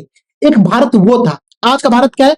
आज अन्न ऐसे होते हैं उत्पादन कि अन्न सड़ जाता है, सुप्रीम कोर्ट को कमेंट करना पड़ता है भाई कि आप क्या कर रहे हो कि आपके अन्न गोदामों में सड़ जा रहे रख के, ठीक है। तो ये देखिए, ये परिवर्तन हुआ। परिवर्तन कैसे हुआ? क्योंकि हमने आधुनिक कृषि विधियों का प्रयोग किया है। वो आधुनिक कृषि विधियां क्या है उसको समझते हैं, ठीक है। मॉडर्न जो टेक्निक है उनको थोड़ा समझने का प्रयास करिएगा। यहाँ पर ये देखिए, ये जो डायग्राम यहाँ पर आप लोग देख रहे हैं, इसके अंतर्गत मॉडर्न फार्मिंग मेथड को समझाया गया है। कह रहा है क्या? कह रहा है कि भाई हमने क्या किया 1960s में, जब ग्रीन रिवॉल्यूशन आया, ठीक है, हरित क्रांति जब बढ़ी, तो हरित क्रांति के अंतर्गत हमने क्या किया, पारंपरिक बीजों की जगह पर, जो ट्रेडिशनल सीड्स थे, उनकी जगह पर हमने नई क्वालिटी के सीड का प्रयोग करना शुरू किया। इसको हम क्या कहते हैं? इसको हम कहते हैं हाई, ठीक है, HYB, high yield variety seeds, ठीक है, HYB कहता है। तो हरित क्रांति क्यों भारत में प्रमोट हुआ? क्योंकि हमने जिन बीजों का प्रयोग किया था वो बहुत आधुनिक बीजें थी, ठीक है, मॉडिफाइड बीजें थी। और इन बीजों का प्रयोग करने से उत्पादन क्या हुआ, बहुत तेजी से बढ़ा भारत के अंतर्गत, ठीक है। अब देखिएगा, एक तो ये बात कह रहा है कि हमने पारंपरिक बीजों की जगह पर नए बीजों का यहाँ पर प्रयोग किया, और यही हरित क्रांति का पूरा क्षेत्र कुछ टाइम पर बढ़ा था। इसके कारण क्या हुआ, भारत में जो गेहूं और चावल थे उनका उत्पादन बहुत तेजी से यहाँ पर बढ़ा भारत के अंतर्गत, ठीक है। अब देखिए, इसके अलावा क्या कह रहा है? कह रहा है कि हमने उर्वरक का प्रयोग करना प्रारंभ किया। भाई जो ये सीड थे ना, जो नए सीड्स आए थे मार्केट में, ठीक है, हाई यील्ड वैरायटी के जो सीड थे, इनके उत्पादन के लिए हमको क्या चाहिए था? हमको फर्टिलाइजर की आवश्यकता बहुत ज्यादा तेजी से बढ़ रही थी, ठीक है, केमिकल फर्टिलाइजर हमको आवश्यक पड़ रही थी। और क्या, हमको यहाँ पर जल की जो रिक्वायरमेंट थी वो बहुत तेजी से बढ़ रही, ठीक है, सिंचाई के साधन को बहुत तेजी से विकसित करने पड़ रहे थे। तो इनका एक समस्या उत्पन्न हुआ जब हमने हरित क्रांति को प्रमोट किया, ठीक है। अभी हम उस बात करेंगे आगे, लेकिन और देखिए, और क्या कह रहा है? पेस्टिसाइड का प्रयोग किया हमने, ठीक है, हमने मॉडर्न फार्मिंग मेथड्स को बढ़ाने के लिए हमने पेस्टिसाइड का प्रयोग किया। हमने इरिगेशन सिस्टम को बहुत बेहतरीन तरीके से चेंज किया। हमने कैनाल्स बनाए, हमने पंप सेट्स का प्रयोग किया, हमने इलेक्ट्रिसिटी का प्रयोग किया, हमने डैम्स बनाए, ठीक है। हमने हमने फार्म मशीनरी का प्रयोग किया। हमने कृषि के अंतर्गत औद्योगिक जो मशीनें थी, ठीक है, उनका प्रयोग करना प्रारंभ किया। हम थ्रेसर लेकर के आए, हम तमाम तरह की और मशीनें लेकर के आए, जिससे क्या हुआ कि लेबर जो लग रहे थे वो लेबर कम हुए, काम की जो स्पीड था वो काम बहुत तेजी से बढ़ना शुरू हुआ, और प्रोडक्शन इसी प्रकार से बढ़ना स्टार्ट हो गया, ठीक है। तो ये कुछ मॉडर्न मेथड पालमपुर गांव में भी अपनाया गया 1960s और 70 के दशक में, ठीक है। ध्यान दीजिएगा इसके अलावा, ठीक है। तो अब 2-3 चीज समझिएगा। अभी तक हमने क्या देखा कि किसी कृषि में उत्पादन को बढ़ाने के लिए, प्रोडक्शन को बढ़ाने के लिए 2 मेथड हम प्रयोग कर सकते हैं। एक क्या होता है? Multiple cropping. दूसरा क्या होता है? हम मॉडर्न मेथड का प्रयोग करें, ठीक है। यहां पर जिन मॉडर्न मेथड की बात की जा रही है वो जनरली ग्रीन रिवॉल्यूशन के टाइम के हैं। हालांकि उसके बाद भी बहुत सारे अन्य मॉडर्न मेथड आए हैं जिनका इस बुक में भी उल्लेख नहीं है, जैसे कि ZBN, ठीक है, जीरो बजट नेचुरल फार्मिंग है, ठीक है, ऑर्गेनिक फार्मिंग है। इसके अलावा बहुत सारे अन्य फार्मिंग का प्रयोग किया गया, जिनके आधार पर हम क्या करते हैं, हम कृषि के उत्पादन को बढ़ा सकते हैं, ठीक है। अब ध्यान दीजिएगा, जब हमने हरित क्रांति को बढ़ावा तो दिया, हमने हरित क्रांति का प्रयोग तो किया, लेकिन उसके कारण बहुत सारी समस्याएं भी उत्पन्न हुआ। समस्याएं क्या उत्पन्न हुआ, ठीक है, उसको भी यहाँ पर हम देखते हैं। समस्या ये उत्पन्न हुआ कि इन बीजों को, ठीक है, बहुत ज्यादा पानी चाहिए था, ठीक है, वाटर बहुत ज्यादा रिक्वायरमेंट था, और रासायनिक खाद और कीटनाशक, ठीक है, फर्टिलाइजर और पेस्टिसाइड, दोनों की रिक्वायरमेंट यहाँ पर बढ़ गया। अब ये जो पूरा रीजन था, कौन सा रीजन? पंजाब का, हरियाणा का और पश्चिमी उत्तर प्रदेश का, ठीक है, पंजाब, हरियाणा और वेस्टर्न यूपी का जो पूरा रीजन था, ये मेन तौर पर ग्रीन रिवॉल्यूशन का प्रमुख बिंदु था, केंद्र बिंदु था उस टाइम पर, ठीक है। अब अगर मैं आपको बताऊं तो सिंपल सा इस एक टर्म से, इस एक लाइन से, यहाँ पर आपने एनसीईआरटी में पढ़ा, इस पर कई बार प्रश्न पूछा गया। यहाँ पर आप देखिए, तो ये यूपीपीसीएस का आप एक प्रश्न देख रहे होंगे, 2008 में ये प्रश्न आया हुआ है। प्रश्न क्या है भाई? प्रश्न की हरित क्रांति से भारत के कौन से राज्य सर्वाधिक लाभान्वित हुए थे, ठीक है। 4 विकल्प आप लोग देख रहे होंगे, बिहार, पश्चिम बंगाल, असम, राजस्थान, गुजरात, महाराष्ट्र, पंजाब, हरियाणा, वेस्टर्न यूपी। अभी हमने क्या देखा? एनसीईआरटी में साफ साफ लिखा हुआ है, लिखा है कि भारत में पंजाब, हरियाणा और वेस्टर्न यूपी के किसानों ने खेती के आधुनिक तरीकों का सबसे पहले प्रयोग किया था। वो तरीके कौन से थे? वो ग्रीन रिवॉल्यूशन के तरीके थे। ठीक है, तो क्या हो गया इसका आंसर? इसका सिंपल सा हो गया सी। और ये प्रश्न मैं बता रहा हूं आपको, पीसीएस के एग्जाम में कई बार पूछा गया है। ठीक है, तो ऐसे ही प्रश्न एनसीईआरटी से बनते हैं। अगर आप एनसीईआरटी पढ़ोगे, चीजों को समझोगे, तो आपको यहां पर काम देखने को मिलेगा। ठीक है, अब देखिएगा भाई, और क्या है, कह रहा है कि जो प्रोडक्शन बढ़ा, उसका प्रोडक्शन का एग्जांपल दे रहा है कि जब हमने हाई यील्ड वैरायटी का प्रयोग करना शुरू किया, पालमपुर गांव की बात कर रहा है, कोई ये एक हाइपोथेटिकल एग्जांपल, ध्यान दीजिएगा, ये कोई रिसेंट का एग्जांपल नहीं है, कोई आंकड़ा नहीं है जिसका प्रयोग आप मेंस के एनसीईआरटी में करोगे। लेकिन बातों को समझना, कह रहा है कि जब हम परंपरागत बीजों का प्रयोग करते थे, जब ट्रेडिशनल सीड्स का प्रयोग करते थे, तो जो उपज होती थी गेहूं की, वो 1300 किलोग्राम प्रति हेक्टेयर होती थी। ठीक है, लेकिन जब हमने नए बीजों का प्रयोग किया, तो वहां पर वो जो प्रोडक्शन था, वो 1300 किलोग्राम से बढ़कर कितना हो गया? 3200 किलोग्राम प्रति हेक्टेयर हो गया था।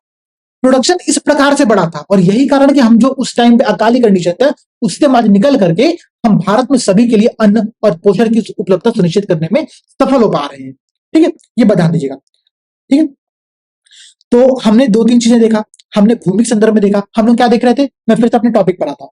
हम लोग देख ये रहे दोस्तों कि किसी भी गुड्स और सर्विस के प्रोडक्शन में जो चार चीजें रिक्वायरमेंट होता है, उन चार चीजों को हमने देखा। कौन सी चीजें थी?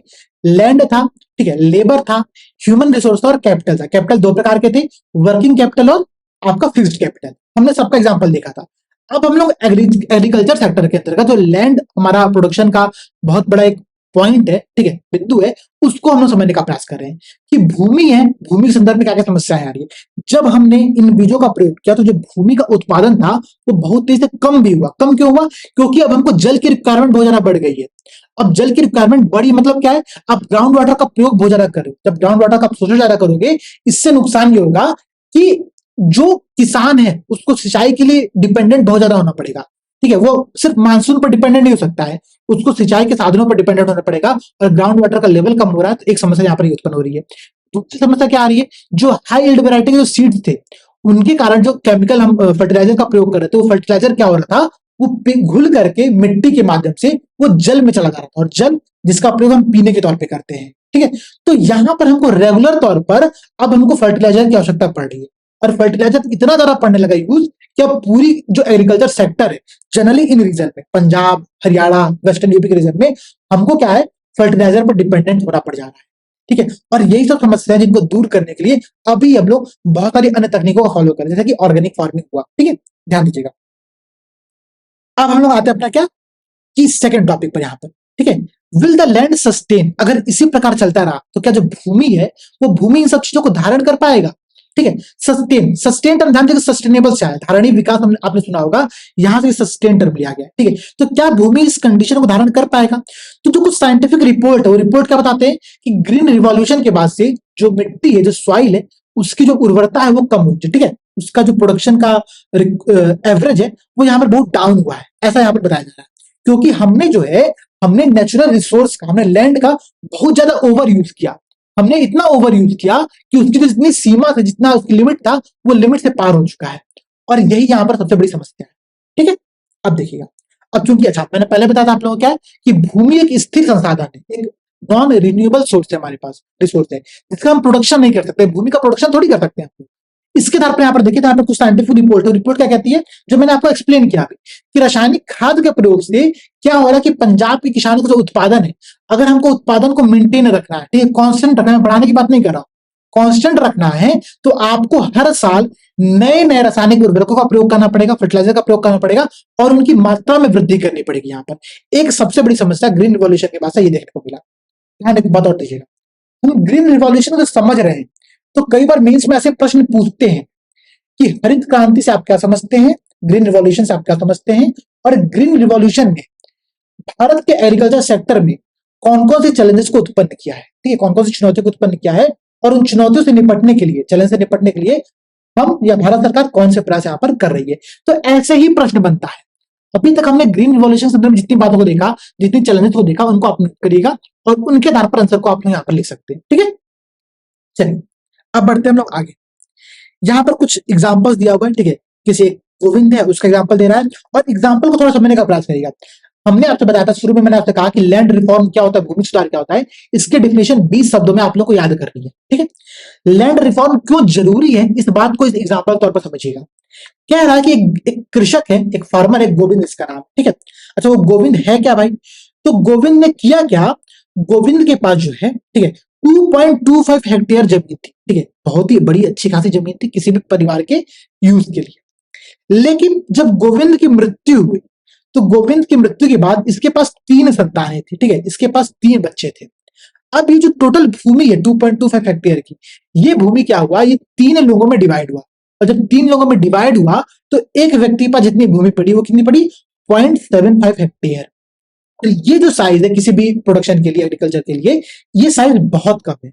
ये किसी एक फैमिली का प्रॉपर यूज इस जमीन के थ्रू नहीं हो सकता है, प्रयोग नहीं कर सकते, ठीक है। हमको इसके अलावा अन्य रिसोर्स चाहिए होंगे, हमको इसके अलावा अन्य मनी के सोर्स चाहिए जैसे हम पैसा इकट्ठा कर सकें। इसीलिए जो फार्मर्स हैं वो किसानी छोड़ करके अन्य गैर कृषि गतिविधियों में, नॉन फार्मिंग एक्टिविटी जो है वहां पर पार्टिसिपेट कर, वहां पर भागीदार हो रहे हैं, ठीक है। ये बात को समझिएगा आप लोग। तो ये जो पूरा गोविंद के तौर पर आप एग्जांपल समझ सकते हैं कि भारत में जमीन जो है, यहाँ पर जो लघु और जो बहुत ही छोटे किसान, सीमांत किसान है, उनकी संख्या में वृद्धि हो रही है। यहाँ पर आप एक ग्राफ देखिएगा, ठीक है, मैं आपको ग्राफ दिखाता हूँ। ग्राफ क्या कह रहा है, कह रहा है कि कल्टिवेटेड एरिया और नंबर ऑफ फार्मर्स के आधार पर यहाँ पर एक परसेंटेज दिया गया है। कह रहा है कि जो मार्जिनल और जो स्मॉल फार्मर्स है, ठीक है, जो सीमांत और छोटे कृषक हैं, जिनके पास टोटल जो जमीन है खेती के लिए वो 2 हेक्टेयर से कम है, अर्थात क्या हुआ कि मार्जिनल और सीमांत किसान कौन होता है, ठीक है, स्मॉल फार्मर्स कौन होता है, वो किसान जिसके पास जमीन जो हो वो 2 हेक्टेयर से कम होती है, उसको यहाँ पर हम लोग क्या कहते हैं, मार्जिनल फार्मर कहते हैं, ठीक है। उनका एवरेज देखिए कितना कह रहा है, उनका एवरेज थोड़ा समझने का प्रयास करें आप लोग, 44.6%, ठीक है।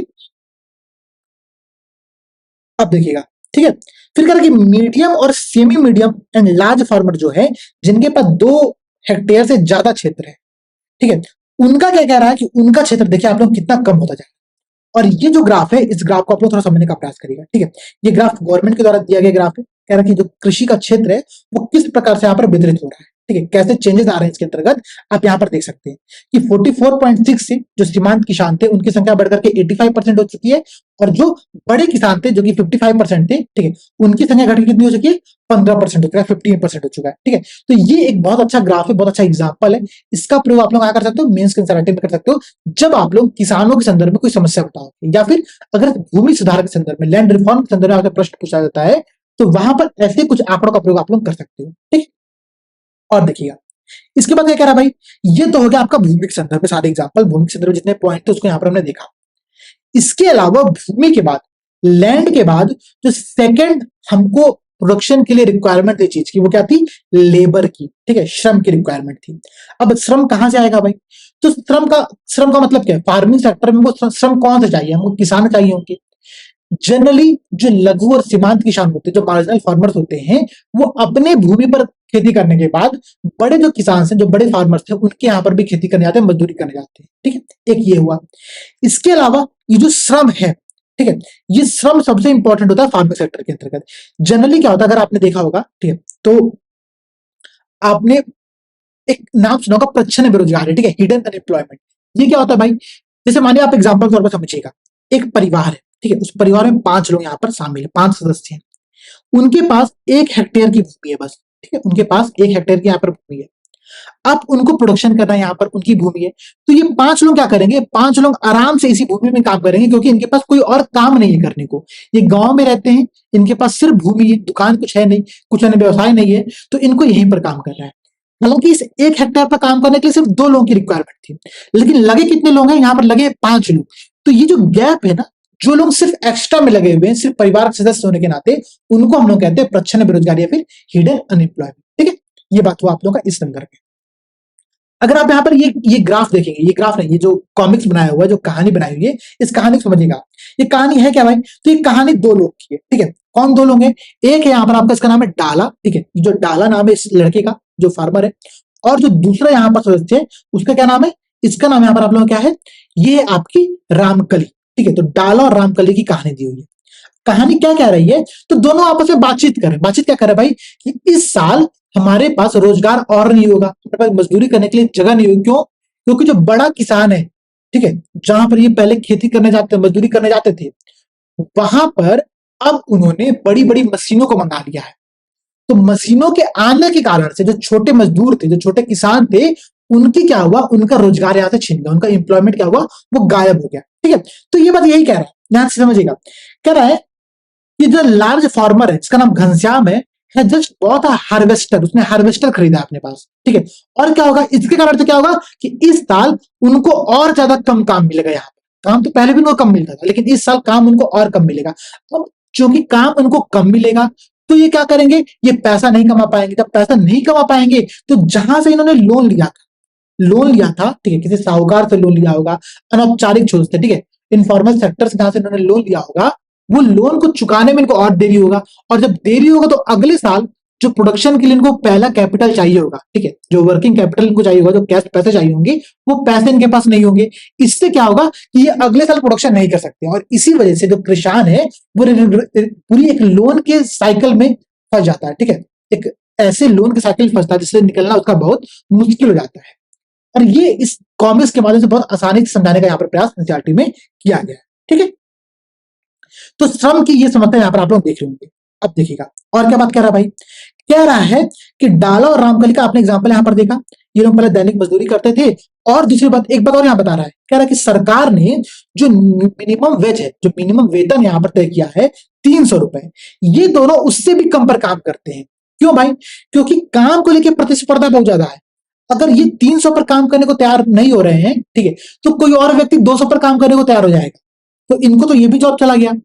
इसलिए यहां पर ये लोग 150 रुपए पर काम करने को तैयार हो जाते हैं, क्योंकि इनको पता है भाई कि प्रतिस्पर्धा जितनी ज्यादा है, कंपटीशन इतना ज्यादा है कि इनके पास कोई और विकल्प ही नहीं है। अगर बड़ा फार्मर सिर्फ 150 रुपए दे रहा है, अगर बड़ा फार्मर पैसे दे भी नहीं रहा, सिर्फ इनको खाने को दिन भर का खाना दे रहा है, तो भी ये काम करने वहां पर पहुंच जाते हैं, क्योंकि इनकी मजबूरी है। और यही मजबूरी जनरली हर गांव में आपको देखने को मिलता होगा।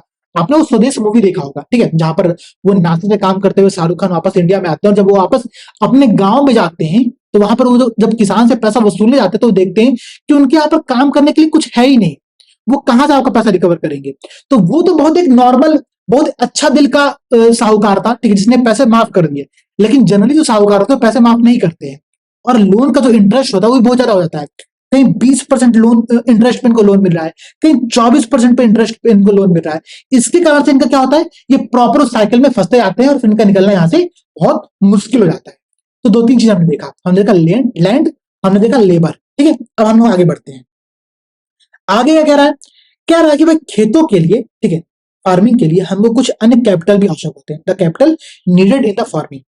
भाई देखो, हमने आपको बताया कि दो प्रकार के कैपिटल चाहिए होंगे, वर्किंग कैपिटल, फिक्स्ड कैपिटल, ठीक है। वर्किंग कैपिटल क्या, कुछ कैश पैसे, ताकि क्या है, किसान हर साल जाकर के कुछ नए बीज खरीद सके। जब से हमने हाई यील्ड वैरायटी के बीजों का प्रयोग करना प्रारंभ किया, ठीक है, तब हम इस बीज का दोबारा प्रयोग नहीं कर सकते कि फसल उत्पादन हुआ वैसे बीज बचा के रख लिया और इसका फिर से प्रयोग कर लिया, नहीं। इसके लिए क्या करना पड़ता है, इसके लिए आपको बार बार हर साल नए बीजों का प्रयोग करना पड़ता है, और ये बहुत बड़ी समस्या हो जाती है किसान के लिए। तो इसको यहाँ पर वर्किंग कैपिटल हर बार नया चाहिए होगा। इसको पेस्टिसाइड खरीदना है, इसको पैसा चाहिए, इसको खेतों में पानी डालना, सिंचाई करवानी है, पैसा देना पड़ेगा। तो ये जो समस्या है ना वर्किंग कैपिटल की, ये किसानों तक लगातार बनी रहती है, ठीक है। तो सबसे बड़ी रिक्वायरमेंट यहाँ पर पूंजी की पड़ जाती है, ठीक। जनरली जो बड़े किसान रहते हैं तो पूंजी की व्यवस्था कर लेते हैं अपने पास से, लेकिन जो स्मॉल फार्मर्स रहते हैं, जो मार्जिनल फार्मर रहता है, जो सीमांत कृषक रहते हैं, वो पैसों की व्यवस्था नहीं कर पाते। इसके लिए उनको करना पड़ता है, उनको लोन लेना पड़ता है, और लोन इनके लिए बहुत बड़ी समस्या यहाँ पर बन जाता है, ठीक है। आगे बढ़ते हैं हम। कह रहा है कि ठीक है, यहाँ पर एग्जाम्पल दिया हुआ है सविता के माध्यम से, वही एग्जाम्पल है कि भाई 24% के आधार पर इसको यहाँ पर लोन मिलता है। पूंजी चाहिए छोटे किसानों को, कहां से मिलेगा, बैंक तो देने से रहा, ठीक है। जब बैंक देता नहीं है तो हम क्या करते हैं, हम लोकल साहूकारों से कॉन्टेक्ट करते हैं किसान, और वो 24%, क्योंकि भाई देखो साहूकार क्या है, उनको मजबूरी का फायदा लेना है। जब मजबूरी का फायदा लेते हैं तो 24% का इंटरेस्ट देते हैं। ध्यान देना, अगर अभी आप बैंक से लोन लेने जाओगे तो आपको 10% के आधार पर आपको लोन मिल जाता है जनरली, ठीक है। मतलब एजुकेशन लोन 9.5% का आधार मिलता है, और हाउस लोन लोगे तो 14% का आधार हो जाता है। लेकिन खेती के लिए अगर आप लोन ले रहे हो तो आपको 24% यहाँ पर इंटरेस्ट चुकाना पड़ रहा है। तो कितना बड़ा अमाउंट यहाँ पर किसान जो है वो लोन अपना चुकाने में व्यतीत कर देता है। तो सबसे बड़ी समस्या यहाँ पे वर्किंग कैपिटल को लेकर ये है। इसके अलावा क्या भाई, इसके अलावा फिक्स्ड कैपिटल को लेकर के एक बहुत बड़ी समस्या और है। समस्या क्या है भाई, कि भाई हर किसान के पास बड़े बड़े हार्वेस्टर तो हो नहीं सकते हैं, ठीक है, क्योंकि खेतों का जो आकार है वो बहुत छोटा होता जा रहा है, ठीक है, जोत का आकार बहुत छोटा होता जा रहा है, ठीक है। अभी हमने देखा कि 0.75 हेक्टेयर होता जा रहा है। तो यहाँ पर वो बड़े मशीनों का प्रयोग नहीं कर सकते हैं, एक समस्या ये भी विद्यमान है यहाँ पर। तो ये कुछ समस्याएं, ठीक है, कैपिटल को लेकर के, फिक्स्ड और वर्किंग कैपिटल को लेकर के किसानों के सामने लगातार बनी हुई है, ठीक है। अब देखिएगा अब हम लोग आते हैं भाई, ये आपका हो गया टॉपिक, ठीक है। अब हम लोग बढ़ते हैं थोड़ा आगे, और थोड़ा आगे स्टोरी समझने का प्रयास करते हैं। कह रहा है कि जो किसान है, ठीक है, जैसे मानिए छोटे किसान तो ऐसा कर ही नहीं सकते हैं, लेकिन जो बड़े किसान है, यहाँ पर आप देखिएगा, कह रहा है कि sale of surplus farm product, ठीक है, जो अधिशेष कृषि का उत्पादन होता है उसकी बिक्री कैसे की जाती है। तो बिक्री करने के कई तरीके होते हैं। जो छोटे किसान है उनके पास तो अधिशेष उत्पन्न ही नहीं होगा, तो बेचेंगे कहां पर, तो अपने उपभोग में तो खर्चा कर लेते, कंजम्पशन उनका खुद का हो जाता है। लेकिन जो बड़े किसान होते हैं, जो उनका उत्पादन होता है, वो क्या करते हैं, जो बगल का बड़ा कस्बा था, हमने क्या देखा, अभी हमने देखा था कि रायगंज नाम का एक यहाँ पर बड़ा सा गांव था बगल में, और उसके बगल में एक कस्बा था, उसका क्या नाम था, शाहपुर कस्बा, ठीक है। तो इन दोनों से कनेक्टिविटी अच्छी है, तो ये क्या करते हैं, तांगे पर, ट्रैक्टर पर अपने अनाज को लादते हैं और लाकर वहां पर बेच आते हैं। एक सबसे अच्छा तरीका ये सरप्लस फार्म प्रोडक्ट को बेचने का, ठीक है। इसके बाद क्या कह रहा है, करके ये सारी समस्याएं कृषि सेक्टर के अंतर्गत चल रही है। अभी यहां पर हमने एक चीज नहीं देखा, ध्यान दीजिएगा, हमने आपसे डिस्कस किया था कि किसी भी प्रोडक्शन के लिए 4 चीज रिक्वायरमेंट होती है। यहां पर हमने लैंड को देखा, लेबर को देखा, कैपिटल को देखा। यहाँ पर आपका ह्यूमन रिसोर्स अभी बचा हुआ है। इस ह्यूमन रिसोर्स को हम लोग क्या करेंगे, नेक्स्ट चैप्टर में देखेंगे, जो सेकंड चैप्टर एनसीईआरटी का, उसके अंतर्गत वहां पर बात किया गया, लोगों के संदर्भ में बात किया, संसाधन के रूप में जो लोग होते हैं, जो स्पोर्ट्स के रिसोर्स के रूप में जो लोग होते हैं ना, जो ह्यूमन कैपिटल होता है, वो सेकंड चैप्टर के लिए बेहद इंपॉर्टेंट है, तो वहां पर हम उसको पढ़ेंगे। अब चूंकि फार्मिंग एक्टिविटीज से किसानों का भाई उत्पादन उतना हो नहीं रहा है, फायदा उतना हो नहीं रहा है, तो गांव में कुछ अन्य गतिविधियां चलेंगी, ठीक है। गतिविधियां क्या होंगी उसको समझने का प्रयास करते हैं। तो नॉन फार्मिंग एक्टिविटी जो गांव में होती हैं, वो क्या होती है, हमने डिस्कस किया था कि डेयरी का प्रोडक्शन हो सकता है भाई, ठीक है। गांव पर आप देखिए तो हर घर पर 2-3 गाय भैंस बंधी रहती है, ठीक है, जिससे क्या होता है, दूध का उत्पादन होता है, और दूध जो सरप्लस में रहता है उसको हम लोग बेच देते हैं मार्केट में। इससे किसानों की आय में वृद्धि होती है। हम किसानों को जो पैसा मिलते हैं वहां से, इसकी मात्रा ना डेयरी प्रोडक्ट के माध्यम से बहुत ज्यादा होती है।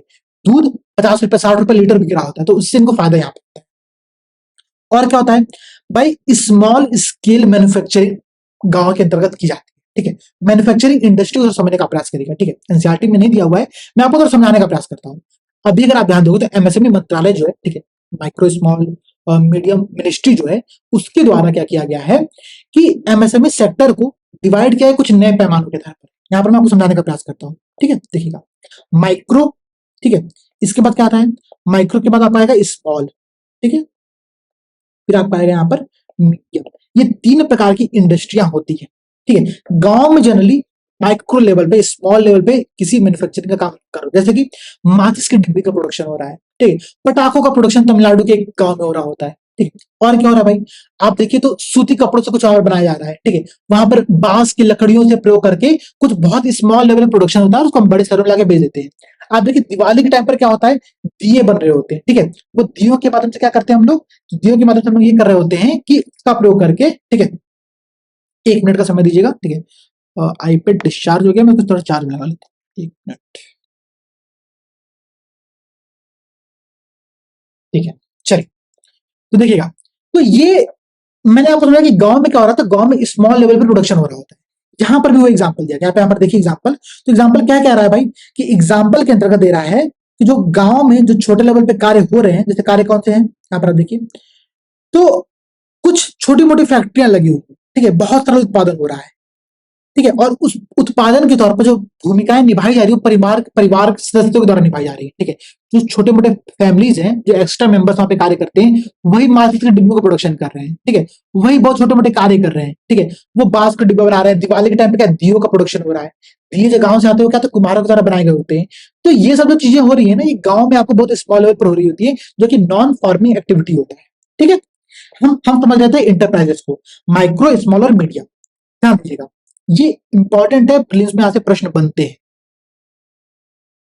अभी हम जो नया पैमाना हमने डिसाइड किया, जो क्लासिफिकेशन का हमारा नया क्राइटेरिया है, वो क्राइटेरिया क्या कहता है कि इन्वेस्टमेंट के आधार पर, निवेश के आधार पर, अगर 1 करोड़ से कम निवेश है किसी उद्योग के अंतर्गत, उसको हम लोग कहेंगे माइक्रो इंडस्ट्री, ठीक है। फिर क्या होता है, फिर आपका होता है स्मॉल, यहां पर आपका 1 करोड़ से लेकर के 10 करोड़ तक अगर इन्वेस्टमेंट है, तो उसको हम लोग स्मॉल इंडस्ट्री कहते हैं। और उसके बाद का तो मीडियम के अंतर्गत, कि आपका यहाँ पर 10 से लेकर के 20 करोड़ तक अगर इन्वेस्टमेंट है, तो उसको हम लोग मीडियम इंडस्ट्री यहाँ पर कहते हैं।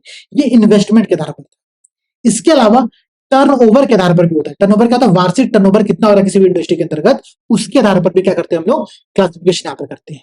जैसे कि अगर टर्नओवर 5 करोड़ से कम है, तो उसको हम लोग क्या कहेंगे, उसको हम लोग कहेंगे माइक्रो इंडस्ट्री, ठीक है। अगर 5 करोड़ से 50 करोड़ के बीच में है तो ये क्या होगा आपका, ये स्मॉल इंडस्ट्री होगा, ठीक है। फिर मीडियम क्या होता है, जहां पर आपको 20 करोड़ से लेकर के 100 करोड़ के बीच में टर्नओवर हो रहा होता है तो इसको हम लोग कहते हैं क्या, मीडियम इंटरप्राइजेस, ठीक है। ठीक है, तो ये विनिर्माण उद्योग जो होते हैं उनका क्लासिफिकेशन इस प्रकार से किया जाता है, ठीक है। ये क्लासिफिकेशन बेहद ध्यान रखिएगा, रिसेंट में इसमें चेंजेस किया गया था इसलिए बहुत इंपॉर्टेंट है ये, ठीक है। तो ये आपने देखा कि गांव में, ठीक है, फार्मिंग के अलावा जो अन्य गतिविधियां होती है वो क्या होती है, एक होता है आपका डेयरी प्रोडक्शन, एक होता है आपका कि स्मॉल लेवल पे कुछ मैन्युफैक्चरिंग का कार्य किए जा रहे होते हैं। फिर क्या होता है, फिर आपका शॉपकीपर्स होते हैं दुकानों में। आप देखिए, आप गांव जाएंगे अगर आपने, तो आपके गांव में ना सर्फ साबुन तो बिकेगा ही बिकेगा भाई, पाउडर वहां भी बिकेगा, वहां भी आप देखो तो कपड़े मिल जाएंगे आपको, ठीक है। वहां भी आपको मोबाइल की शॉप मिल जाएगी भाई, मोबाइल कुछ लोग तो खरीदेंगे ना, मोबाइल नहीं खरीदेंगे कम से कम मोबाइल रिचार्ज करने तो जाएंगे ही जाएंगे। इंटरनेट कैफे जनरली अब गांव में खुलने लगे हैं। तो ये क्या है, ये छोटे मोटे दुकानदार है जो कि गांव में नॉन फार्मिंग एक्टिविटी में शामिल हो रहे होते हैं। और ये हर गांव की कहानी होती है, अगर आप अपने गांव गए होंगे, आपने अपने गांव में देखा होगा चीजों को, तो आपके गांव में भी सेम कंडीशन यहाँ पर बना रहता है। तो ये शॉपकीपर्स की भूमिका नॉन फार्मिंग एक्टिविटी में यहाँ पर आती है, ठीक है। इसके अलावा क्या है भाई, इसके अलावा ट्रांसपोर्ट का सिस्टम भाई, ठीक है, वो तांगा व्यवस्था हो रही है, ठीक है, घोड़ा खींचने वाली गाड़ी की व्यवस्था हो रही है, बैलगाड़ी चल रहा है, रिक्शा चल रहा है, थोड़ा और आगे बढ़ी तो आप ई रिक्शा चलने लगा है, ठीक है, टेम्पू चलने लगी है, थोड़ा सा और आगे बढ़ी तो जीप चलने लगा है, ठीक है, बुलेरो चलने लगा है, जो कि लोगों को एक जगह से बगल के जो गांव है, या फिर अगर मैं कहूँ तो जो बगल का मेन शहर है, मेन सिटी है जिसके बगल में वो गांव लोकेटेड होगा, वहां के बीच में कनेक्टिविटी को बढ़ाने के लिए, ठीक है, ट्रांसपोर्ट सिस्टम को बढ़ाने के लिए। साथ ही साथ अगर मानिए अगर बड़े किसान ने, ठीक है, प्रोडक्शन ज्यादा किया फार्मिंग सेक्टर से, ठीक है, उसके यहाँ पर गेहूं का जो है अधिशेष उत्पादन हुआ, सरप्लस प्रोडक्शन हुआ, वो क्या करेगा, वो उसको बेचने के लिए ले जाएगा, कहां पर ले जाएगा, तो वो ले जाएगा मेन सिटी के अंतर्गत, ठीक है। अब जब वो मेन सिटी जा रहा हो तो उसको ट्रांसपोर्ट के साधन चाहिए होंगे, यहाँ पर ट्रैक्टर चल रहे होंगे, यहाँ पर हो सकता है ट्रक चल रहा हो, ठीक है, ट्राली चल रही हो, कुछ अन्य गाड़ियां चल रही होगी जो कि ट्रांसपोर्ट करने में भूमिका निभा रही होगी। तो ये जो भूमिका ट्रांसपोर्ट की, ये भी नॉन फार्मिंग एक्टिविटी के अंतर्गत आती है, ठीक। अब देखिएगा, अब इस कहानी के तौर पर हमने क्या समझा, इस पालमपुर गांव से हमने क्या क्या चीजें सीखी, उस बात को समझने का प्रयास करते हैं। फिर हम लोग क्या करेंगे, हम लोग प्रीलिम्स में जितने प्रश्न बने थे, जो मैंने कलेक्शन अभी आपको दिखाया था, उन प्रश्नों को देखेंगे। मेंस का 2022 का एक प्रश्न टैकल करने का प्रयास करेंगे, और उनके आधार पर क्या करेंगे हम लोग, इस क्लास को यहाँ पर खत्म करेंगे, ठीक है। समरी समझिएगा, समरी यह है दोस्तों कि इस पूरी क्लास के अंतर्गत हमने एक गांव का एग्जाम्पल लिया, और उस गांव के माध्यम से, ठीक है, उस गांव के माध्यम से हमने वहां पर कौन कौन सी एक्टिविटीज होती है, कौन कौन सी आर्थिक गतिविधियां होती है, उसको समझने का प्रयास किया। ध्यान दीजिएगा, मैंने आपसे कहा था पहले कि इकोनॉमिक्स का जो भूत है ना, जो आपको रात में डराता है, वो डराना चाहिए नहीं, क्योंकि इकोनॉमिक्स कुछ है नहीं, बहुत टफ चीजें नहीं है, बहुत सिंपल है, वो आपके अगल बगल चीजें गतिविधि में हो रही है। हमने बहुत सिंपल तरीके से एक गांव का एग्जांपल लिया, पालमपुर गांव, जो कि हाइपोथेटिकल विलेज था। हालांकि वो विलेज अगर आप सोचोगे मैप के अंतर्गत, तो वेस्टर्न यूपी का कोई गांव हो सकता है, ठीक है, हमने देखा बुलंदशहर का वो एक गांव हो सकता है, ऐसा हमने आइडिया लगाया अपने अनुसार पे। अब उस गांव के पर आप देखें तो वहां पर क्या हो रहा है, वहां पे बहुत छोटी लेवल पे किसान खेती हो रही है। अब खेती में क्या क्या रिक्वायरमेंट था, उसके आधार पर प्रोडक्शन के लिए क्या क्या चीजें रिक्वायर्ड होती है, उसको हमने समझने का प्रयास किया। और क्या समझा हमने, मैंने आप लोगों को 5M का एक कॉन्सेप्ट बताया कि man, material, market, machine, money, इनकी जो रिक्वायरमेंट होती है किसी भी इंडस्ट्री के लोकेशन के लिए कितनी इंपॉर्टेंट होती है, ये एक बात यहाँ पर आपने समझा। और क्या समझा आपने, आपने समझा कि भाई फार्मिंग एक्टिविटीज के अलावा नॉन फार्मिंग एक्टिविटीज भी किसानों की आय को दोगुना करने के लिए कितनी इंपॉर्टेंट है, एक एडिशनल पॉइंट था, इसको यहाँ पर आपने देखने का प्रयास किया।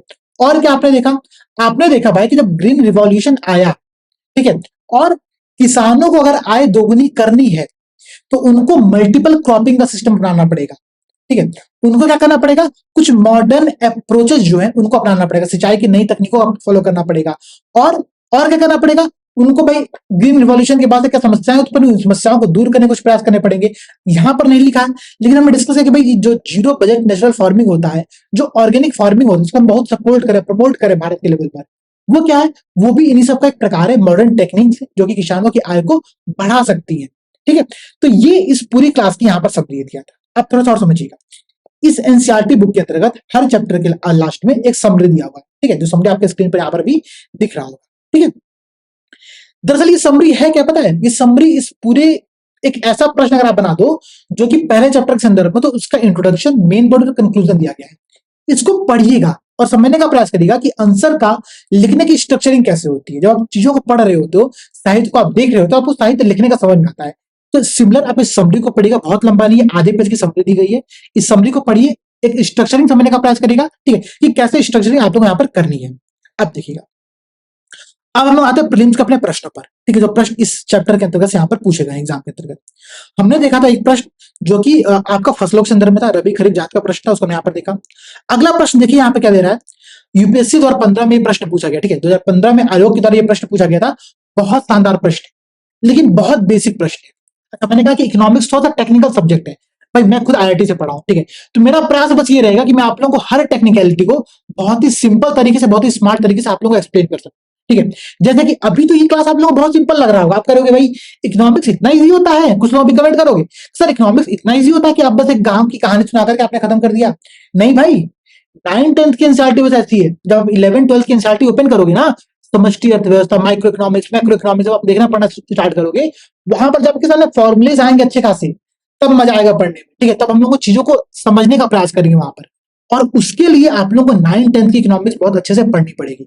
4 चैप्टर है, पहला चैप्टर आज खत्म हो चुका है। इसके आधार पर पहला प्रश्न यहाँ पर देखिए क्या रहा है कि कृषि उत्पादन को, ठीक है, फार्मिंग प्रोडक्शन में काष्ठ के हलों के स्थान पर, काष्ठ मतलब क्या, लकड़ी का जो हल पहले प्रयोग करते थे हम लोग, ठीक है, उसके स्थान पर इस्पात के हलों, स्टील के जो हल है, ठीक है, उनका हम लोग प्रयोग कर रहे हैं। ये किस चीज का एग्जाम्पल है? 4 विकल्प है। पहला कह रहा है कि प्रोडक्शन बढ़ाने वाले टेक्नोलॉजिकल एक प्रोग्रेस है ये। फिर कह रहा है कि पूंजी बढ़ाने वाली प्रौद्योगिकी प्रगति है, मतलब कैपिटल इंक्रीज करने के लिए एक टेक्नोलॉजिकल ये रिफॉर्म है। फिर कह रहा है पूंजी घटाने के लिए, ठीक है, कैपिटल को घटाने के लिए जो आपको वहां से प्राप्त हो रहा है, जो आउटपुट प्राप्त हो रहा है उसकी यहाँ पर बात की जा रही है, उसको घटाने के लिए ये एक टेक्नोलॉजिकल प्रोग्रेस है। फिर कह रहा है कि इनमें से कोई भी नहीं, नन ऑफ द नॉट, यहाँ पर विकल्प चौथा दिया गया है। ध्यान दीजिएगा, अगर आप मॉडर्न एग्रीकल्चर मेथड्स को अपनाते हो, ठीक है, उसके अंतर्गत क्या होगा भाई, आप लकड़ी के हल की जगह पर आप स्टील के हल का प्रयोग कर रहे हो, ठीक है, आप इस्पात के हल का प्रयोग कर रहे हो और उसको ट्रैक्टर में बांध करके प्रयोग कर, तो फायदा क्या हो रहा है? फायदा हो रहा है कि आपकी स्पीडी प्रोसेस हो रहा है। जब स्पीडी प्रोसेस हो तो क्या होगा, आपका जो यहाँ पर प्रोडक्शन है वो बढ़ेगा। और प्रोडक्शन बढ़ने का मतलब क्या होगा कि आपको यहाँ पर जो कैपिटल प्राप्त हो रहा है वो बढ़ रहा है। इसका आंसर क्या होगा? इसका आंसर होगा बी विकल्प यहाँ पर आप लोगों का सही, ठीक है, कि आपका कैपिटल बढ़ाने के लिए, आउटपुट कैपिटल बढ़ाने के लिए ये एक प्रकार का टेक्नोलॉजिकल रिफॉर्म था, ठीक है। समझने का प्रयास किया आप लोगों ने। और देखिएगा, ये दरअसल ये एग्रीकल्चर में ना मशीनीकरण का एग्जाम्पल है, ठीक है, आप जो मैकेनाइजेशन कर रहे हो उसका एग्जाम्पल है ये, जो भी एग्जाम्पल यहाँ पर आपने देखा। अगला प्रश्न क्या है भाई? प्रश्न है, अच्छा वही प्रश्न जो हमने डिस्कस किया था कि भाई मार्जिनल फार्मर कौन होते हैं, ठीक है, बड़े फार्मर कौन होते हैं, ठीक है, सीमांत फार्मर कौन होते हैं। हमने डिस्कस किया था कि 2 हेक्टेयर से अगर कम भूमि रहेगा तो हम सीमांत कृषक कहेंगे, और उससे ज्यादा भूमि रहेगा तो हम क्या कहेंगे, बड़े कृषक अथवा मझोले कृषक कहेंगे, ठीक है। यहां पर प्रश्न वही पूछा गया, और ये प्रश्न यहाँ पर आप ध्यान दीजिएगा, तो यूपी आरओ में पूछा गया है, बीपीएससी के एग्जाम में पूछा गया है, उत्तराखंड में पीसीएस में पूछा गया है, यूपी पीसीएस के पीसीएस में पूछा गया है, कई बार प्रश्न पूछा गया, सेम प्रश्न है। कितना सिंपल प्रश्न है। प्रश्न है कि अगर किसी किसान के पास 1 से 2 हेक्टेयर तक का क्षेत्र है, ठीक है, जोत के लिए भूमि है, तो वो कौन सा कृषक माना जाएगा, ठीक है। अब देख लीजिए यहाँ पर आप लोगों के सामने आंसर है, ठीक है, आपके सामने एनसीईआरटी की बुक है, आप लोग आंसर निकाल सकते हो, सक्षम वेतना निकाल ले, ठीक है। अगला प्रश्न क्या कह रहा है भाई? प्रश्न है कि निम्नलिखित में से कौन सा भारत में लैंड रिफॉर्म का हिस्सा नहीं है? 4 विकल्प दिया गया, ध्यान देना, 4 विकल्प दिया गया, लैंड रिफॉर्म का हिस्सा नहीं है, वो पूछा गया यहाँ पर। पहला कह रहा है कि जमींदारी प्रथा का उन्मूलन है। भाई हमको पता है कि जब जमींदारी प्रथा का उन्मूलन किया गया था, तब से क्या हो कि लैंड को रिफॉर्म किया गया, जमींदारों के पास बहुत बड़ी बड़ी भूमियों का कलेक्शन था, उसको वहां से निकाल करके लोगों में बांटा गया, ठीक है, एक रिफॉर्म था ये। भूमि जोतों की अधिकतम सीमा का निर्धारण किया गया भाई, कि किसी भी किसान के पास कितनी मैक्सिमम भूमि होगी उसको निर्धारित किया गया यहाँ पर, एक अच्छी बात है। काश्तकारी सुधार किया गया, टीनेंट में रिफॉर्म किया गया, और क्या किया गया, मल्टीपल क्रॉपिंग, बहुफसली योजना बनाया गया। तो ये भूमि सुधार नहीं है, ये फसलों के उत्पादन को बढ़ाने का तरीका है, लेकिन ये भूमि सुधार नहीं है। इसका आंसर क्या हो गया? इसका आंसर यहाँ पर डी विकल्प यहाँ पर सही हो गया, ठीक है। यूपी पीसीएस के 2015 में ये प्रश्न यहाँ पर पूछा गया था। हमने यूपीएससी के प्रश्नों को देखा, हमने पीसीएस के प्रश्नों को देखा। इसके अलावा यहाँ पर आप एक प्रश्न और देख चुके हो कि हरित क्रांति का जो क्षेत्र है वो कहाँ पर व्याप्त है। ये भी प्रश्न एनसीईआरटी से पूछा गया है और मैंने आप लोगों को यहाँ पर दिखाया। तो इस प्रकार से आप देखिए तो दोस्तों एनसीईआरटी से कितने सारे प्रश्न यहाँ पर पूछे गए। अब अगर मैं आपको 2022 का एक मेंस का प्रश्न दिखाऊं, उस प्रश्न को थोड़ा समझने का प्रयास करिएगा, ठीक है। 2022 में ये प्रश्न पूछा गया था मेंस के एग्जाम के अंतर्गत, और उस प्रश्न के आधार पर आप लोग उसको थोड़ा सा अटेम्प्ट करिएगा, सोचने का प्रयास करिएगा एटलीस्ट कि इसका उत्तर कैसा लिखना है। प्रश्न क्या था कि उत्तर प्रदेश की सिंचाई परियोजनाओं का उदाहरण सहित विस्तृत विवरण दीजिए, ठीक है। Give an account of the irrigation project of the Uttar Pradesh in detail with suitable examples. कि भारत यूपी के अंतर्गत जो सिंचाई परियोजनाएं चल रही हो, कौन कौन सी चल रही है, कुछ एग्जांपल दो, कुछ बताओ कि यहाँ पे ये चीजें चल रही है। तो ये आपका होमवर्क है। जीएस पेपर 1 में प्रश्न पूछा गया 2022 में प्रश्न आया था पीसीएस के एग्जाम में, ठीक है। तो ये आपका होमवर्क है। होमवर्क क्या है कि आपको यूपी में चलने वाली सभी इरिगेशन प्रोजेक्ट की एक लिस्ट बनानी है और अपने पास रखना है। मेंस के लिए भी इंपॉर्टेंट है। और अगर आप चाहो तो इस वीडियो के कमेंट सेक्शन में कमेंट करके बताना जिस प्रश्नों का उत्तर आपको समझ में नहीं आएगा वो आप हमको बताना। मैंने आप लोगों को 2 होमवर्क दिया। पहला क्या दिया कि लैंड रिफॉर्म की डिफिनेशन 20 शब्दों में याद करनी है, ठीक है। भूमि सुधार क्या है 20 शब्दों में याद करिए। सेकंड होमवर्क मैंने यहाँ पर आप लोगों को दिया हुआ है। अच्छा, ये प्रश्न मैंने अपने से नहीं बनाया, एग्जाम में पूछा हुआ। अगर आप यहाँ पे एनसीईआरटी का एक प्रश्न और देखोगे, एनसीईआरटी का प्रश्न क्या कह रहा है, क्वेश्चन और बात देखना यहाँ पर कह रहा है कि सिंचाई और उत्पादन के तरीकों में हुए परिवर्तनों पर एक संक्षिप्त रिपोर्ट लिखिए, ठीक है। सिंचाई का चैप्टर आप देखोगे तो ये यूपी पीसीएस की मेंस का सिलेबस में भी शामिल किया गया है। तो ऐसे ही प्रश्न बनते हैं, ऐसे प्रश्नों को आप लोगों को टैकल करना रहता है। मैं उम्मीद करता हूं कि क्लास आप लोगों को समझ में आया होगा। अगली क्लास जब हम लोग करेंगे तो उससे पहले आप लोग इस काम को कर लेना, ठीक है। अगली क्लास आप लोग की नेक्स्ट डे पर ही होगी, ठीक है। और इस क्लास में आप लोगों को क्या कमियां लगी, क्या सुधार करने की आवश्यकता आप लोगों को महसूस होती है, कमेंट करके बताना ताकि हम उन चीजों को डिटेल में डिस्कस कर सके और रिफॉर्म कर सके, ठीक है। तब तक के लिए दोस्तों जय हिंद, जय भारत।